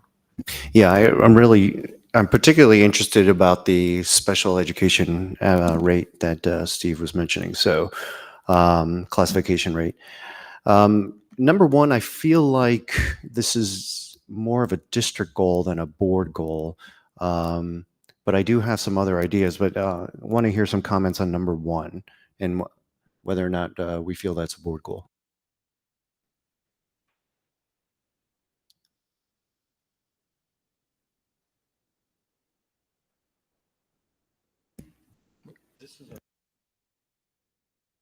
These are your board approved board goals from 23-24.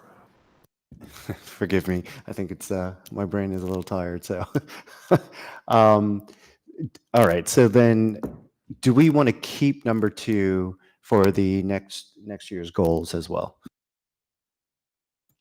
I would like to personally. Yes. Just number 2 or both 1 and 2? I have different ideas for other goals, but I'd just like to keep number two. I would just make the suggestion with regard to our current board evaluation that we would add in the language that with the district goals in mind or with the strategic plan goals, the student success, caring culture operations, and the community connections, which I think we had a little bit of a disconnect with in terms of our self-evaluations and our board evaluations, that we add some kind of language in there to move that forward in 2024, 2025. Are you suggesting to add that to number 2? Potentially. I would say something along the lines of, again, like with the guidance of the, I don't want to say district goals, but the strategic plan perhaps. Sure. Because that was what we were just discussing with the board evaluation. Yeah, my idea is to create a separate board goal for that.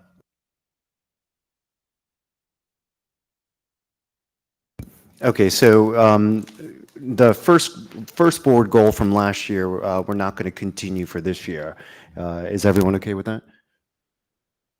Okay, and then so we'll keep the second board goal from last year, and we'll carry that over to next year. And another board goal that that I would like to introduce is to it's similar in lines with what Ms. Zadalis is saying. I'm trying to think of the wording though, and I'm drawing a blank right now.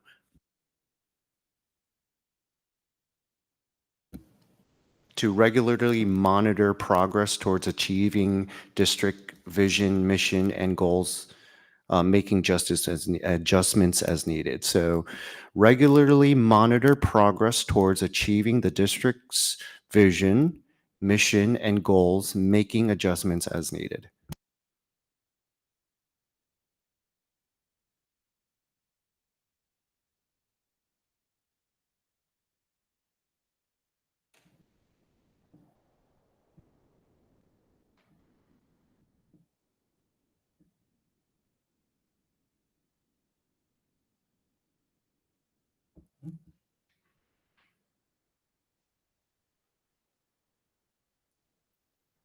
And do we want a third goal for policies?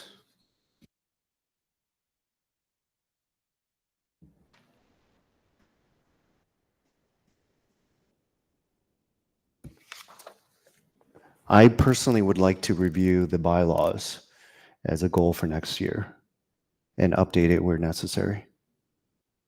And we can do that through the governance committee as well.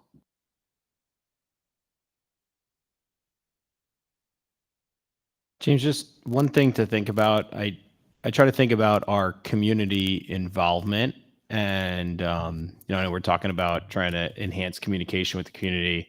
I think one thing that's really important for us, and I think we've had it as a goal maybe one other time when I was on the board, was to increase the board's presence at school activities. I know we do and that's a hard one because I know everybody says like we're out a lot doing a lot of things, but I think it's really, really important. And I think it it is a reflection of who we are as a board when we're at graduations, when we can be, when we're at, whether it's a play or whether it's a sport event. I just think it's important for us to be there, both for staff to see us and for the community to see us. I think it actually kind of enhances all of it. I don't know. I'm not sure if everybody is up for that, but I think it adds to that piece of the strategic planning when you talk about kind of our family and community connections. I think that's fits in perfectly into there, but that's just my opinion on it. I don't want to add too many goals too. I think 2 or 3 is a good number for the board. I don't think it should necessarily be 4. I think that's a lot for us to handle. So how would we want to word that? Increase community presence by the board at school functions?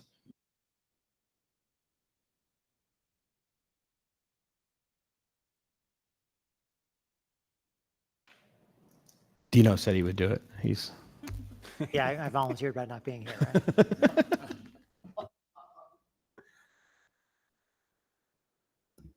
Cliff, yeah, any objections to that, or? I don't think I have any objections. I mean, it's one of the evaluation items, and it's easily measurable. Well, it's reasonably measurable, and we tend to struggle to find those. So, for those 2 reasons, it's and of course the larger reasons that Mr. Anderson already presented. I don't have any objections to getting it on there. Yeah, I think also engage in school activities, but also in community activities. A lot of people know we are on the board of Ed when we serve in our other volunteer capacities there, and sometimes I'll get questions about certain things that are going on. So I think both are important. I know a lot of us are already doing that, but I think I'd put both in there, especially the school activities. It's great to be in the schools and, just chit chat with the administrators a little bit. It's an opportunity to do it that you don't normally get when you go up there for a play or a graduation ceremony. Great. So Matt, do you have those 3 goals then? The 3 new ones and the old one carried over, yeah. Yes. Could you repeat what you have, please? Sure. Regularly monitor progress toward district vision, mission, and goals, and make adjustments as needed. The carryover from last year, to represent the needs of the district through advocacy on matters of concern at the local, state, and/or national level. Review the Denville Public Schools Board of Education bylaws and revise when necessary, and increase the presence of Denville BOE members at community and district activities.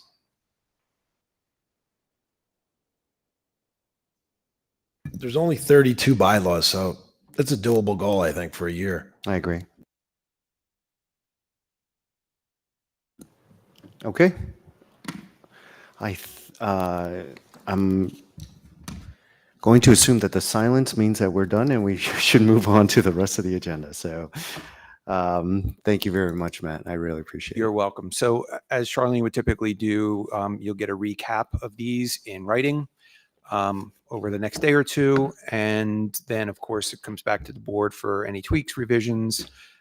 In the meantime, action planning will take place with the administration for the district goals and the board president typically for the board goals.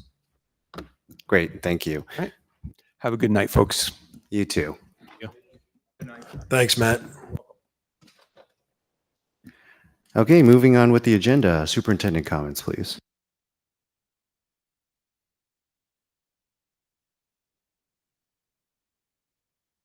So today was the first day of our summer programs. I'm sure Dr. Cullis will add a little info about that next. I thought our graduations were great. The Valley View one was a success.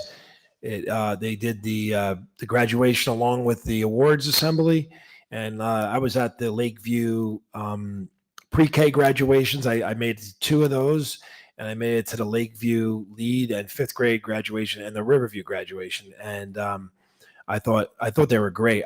The Riverview one, where they had the person from the community who donated her time to work with the students and create the mural. It was really nice. Mike, you were there at that, right? The unveiling of the mural. It was an amazing. Did anybody else see it? It looks great. It's like a river scene for Riverview, which is pretty cool. with like the sun in the background. It just really came out nice. And she showed a slideshow of how they developed it with the students, and it just came out great. Plus the fact that you had a community member donating her time to work with the students, who's an artist, and presented it to the community. And she's also a Riverview graduate, so it was really nice. That's it for my report. Great, thank you very much. Dr. Cullis, Assistant Superintendent's comments. Agreed. So today we did start our summer program. So that was our summer DALA, which is Denville Accelerated Learning Academy, our extended school year, and our summer explorations. We started with a bang, literally, because we had quite excitement this morning. We had 250 students come in, smooth. Everybody was in their class. We had a tree, I think, hit the pole, and we had transformers blow. It was very loud pop, which is where we lost power. And of course, the electrical line went across, so that Franklin was no longer usable for us to get kids in and out. So that was an added fun part of the day, but we were able to manage getting them down Birch Run and down, through on 10, and get everybody home and parents to come and pick up who needed to be picked up. We were not able to run summer explorations, the afternoon program. However, we've been in contact all day, and that's why Jerry did step in to give me the latest update. We are planning on opening as scheduled with all 3 programs tomorrow, and if that changes, then I will do another update. But we just emailed out to parents, everybody in the district, in case anybody had anything going on in the building, that we will be open tomorrow. We'll have everything back up and running.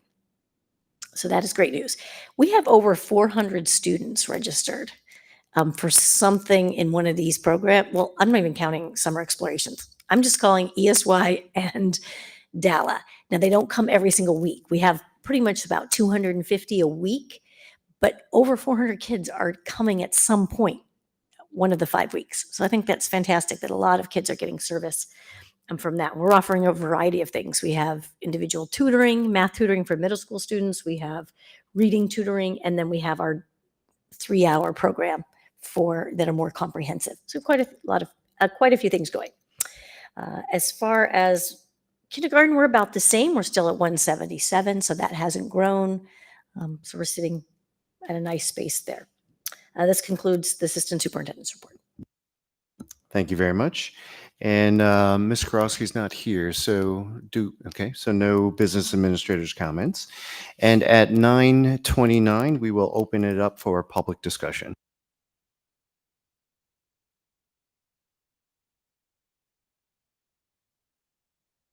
Seeing no one online and no one in the chambers, we're closing it at 9:29 p.m. And old business action to be taken. Mrs. Adelis, could you take us through that, please? Sure. If there are no objections, I move to approve the following resolutions under old business. A Treasurer of School Monies Board Secretary reports for May 2024, education reports, HIB report of health officer enrollment, and approve the 2023-2024 Denville Schools HIB self-grading. The C minutes resolved from May 13th and May 20th. Second. Thank you. Any questions or comments?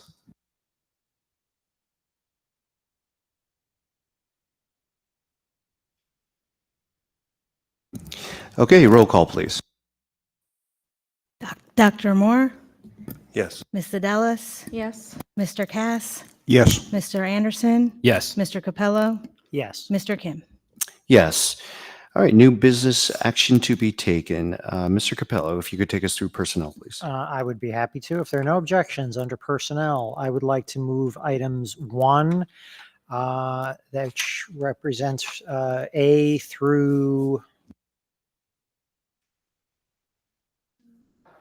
QQ, and I will call your attention to the yellow sheet additional addendum for RR. And then I have items 2, 3, 4, 5, 6, 7, and 8, which include updated staff lists for the ESY DALA summer workshops, the stipends for extracurricular positions for the next school year, an agreement for $450 to continue the CJ Pride now known as New Jersey Stride, for 24-25. The board approving the Denville Administrators Agreement, the DAA agreement for the 23 to 27 contract year. Rescinding motion 1FF under personnel from our June 10th meeting. And finally, the retirement of Shirley Meyer effective 9/1/2024. I'll second. Thank you very much. Questions or comments? I just want to call out, besides Shirley's retirement, we do have several staff members that have movement on the guide. I see Michael Shemris, Taylor Cucci, also Cheryl Galino. Congratulations to them. I don't know if there's anyone else here. Allison Berkowitz, I think also. Oh, thank you, Mike. And did you FF Diane Fotorusu? Oh, yep.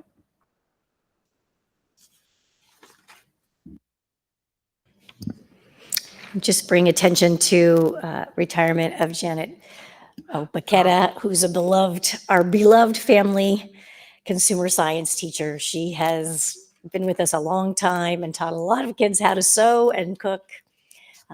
And I know she'll be sorely missed. I didn't know if you want to, Thank you. were you going to say that something? I was just going to add that my kids literally this morning were making overnight oats from Mrs. Bichetta, who taught them how to do it. So a lot of life skills taught by her, and she'll be missed.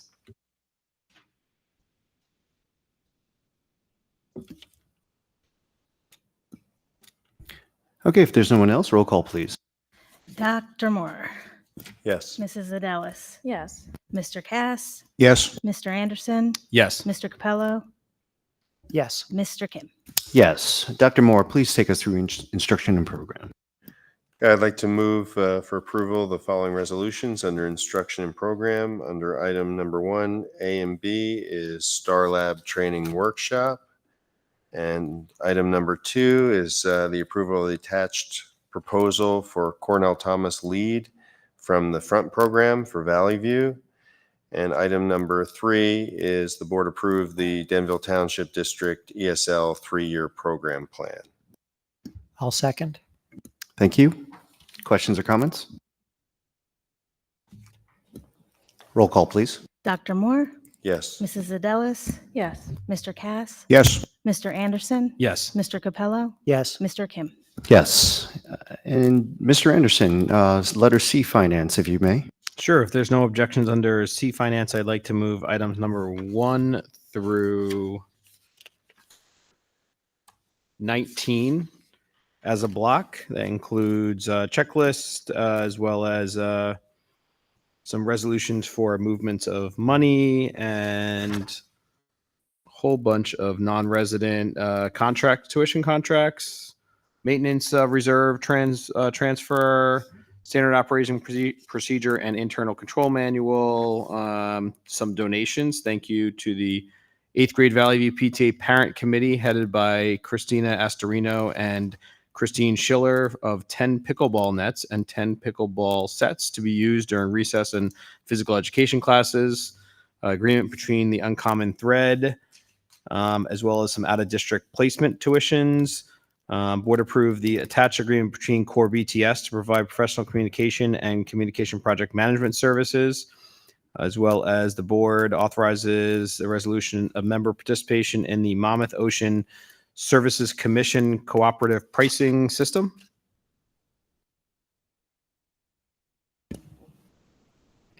I'll second. Thank you. Questions or comments? As a recent pickleball convert, I'd like to thank the Valley View PTA for their contribution. See, now what he's doing is he's connecting the board get more involved in the school and a benefit for himself because he's going to be playing pickleball at recess now at Valley View.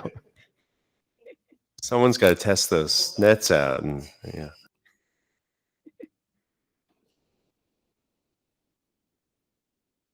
Roll call, please. Okay, Dr. Moore, Yes. Mrs. Adelis, Yes. Mr. Cass, Yes. Mr. Anderson. Yes. Mr. Capello. Yes. And Mr. Kim. Yes. Operations, Mr. Cass, if you may.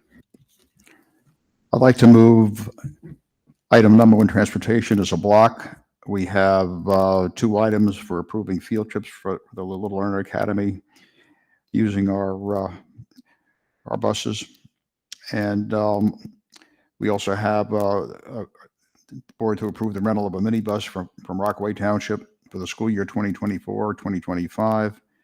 And the last item is to approve the following transportation contracts for the upcoming school year. Under Building and Grounds, we have 2 items. We have the submission of anticipated facility requests for the 2024-2025 school year to the Morris County Superintendent of Schools. And we have number 2.2, an attached quote from OSI for a security project for the district for $647,403.05, utilizing capital reserve funds. Second. Questions or comments? Is item 2.2 the one that we discussed in terms of putting to the question? Yes. That no longer on the table? I'm not recommending it, but I know it was a conversation. It's something to think about for the future. It's just the fact that we want to pick this as the item because remember, there's going to be a delay. We wouldn't be able to put it on the agenda. We'd have to put it in next year's budget for a vote the following year.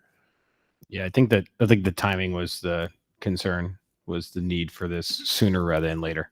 Yeah, I do think the conversation we had was an important conversation for if something else like this comes up that we might want to consider doing that. And just one quick question on item number 1.3, the rental of the mini school bus from Rockaway Township. I'm not sure, Damaris, I know it's not here tonight, but I don't know, Steve, if you know, is that like every day we're renting that, or is that as needed? We were renting it because we were short a bus because the bus we ordered didn't come in yet. So we use it when we need it, but it's not every day. It's not every day forever, if that's the answer. Got it. And they have an extra minibus? That's the story? Yeah, most places have extra buses, just not extra drivers.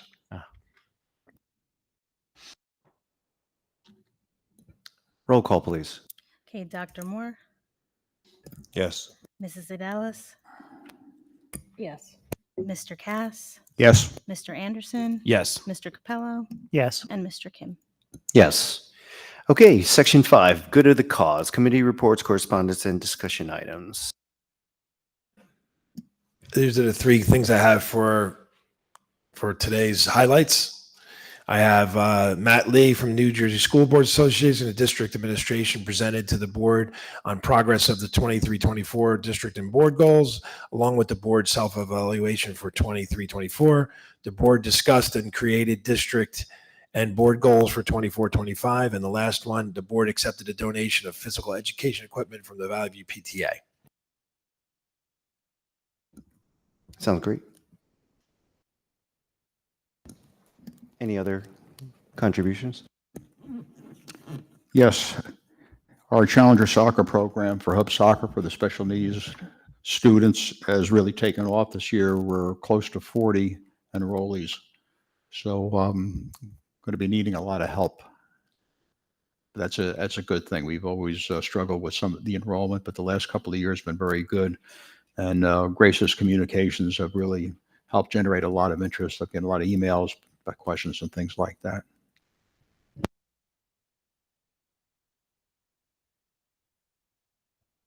I know it's noted here on the agenda for transportation, the electric bus grant, but I think you guys saw the email from Damaris that the State Department of Environmental Protection, as opposed to the Federal Environmental Protection Agency, they both, EPA and DEP, had grants available. And she was looking into both. And obviously the one we talked about previously was the EPA. She also got the DEP. It was a higher amount. So that's why the resolution for the EPA was pulled off, and she's evaluating. She said that she had a really good conversation with the DEP, and they're very accommodating. So she's trying to look at different options on what we could potentially do with that. I think that that amount was don't quote me, but about, I think she said $270,000 per bus as opposed to 200. So it may help out with some of the infrastructure. And also they were willing to do one at a time, one this year, and basically almost a guarantee for the second one next year, it sounds like. So she was looking into those options. I know, and she said she would get back to us. It wasn't as pressing as the EPA grant was. I can tag one more thing onto that. I sent Damaris an email. I did a little bit of research on hybrid school buses. I didn't know they exist. They certainly do for the cars. And they're expensive, just like the diesel and gas buses are and the e-buses are also, but you don't have the infrastructure cost for having to charge them. So it's, again, something to investigate as we move that initiative forward. Thank you.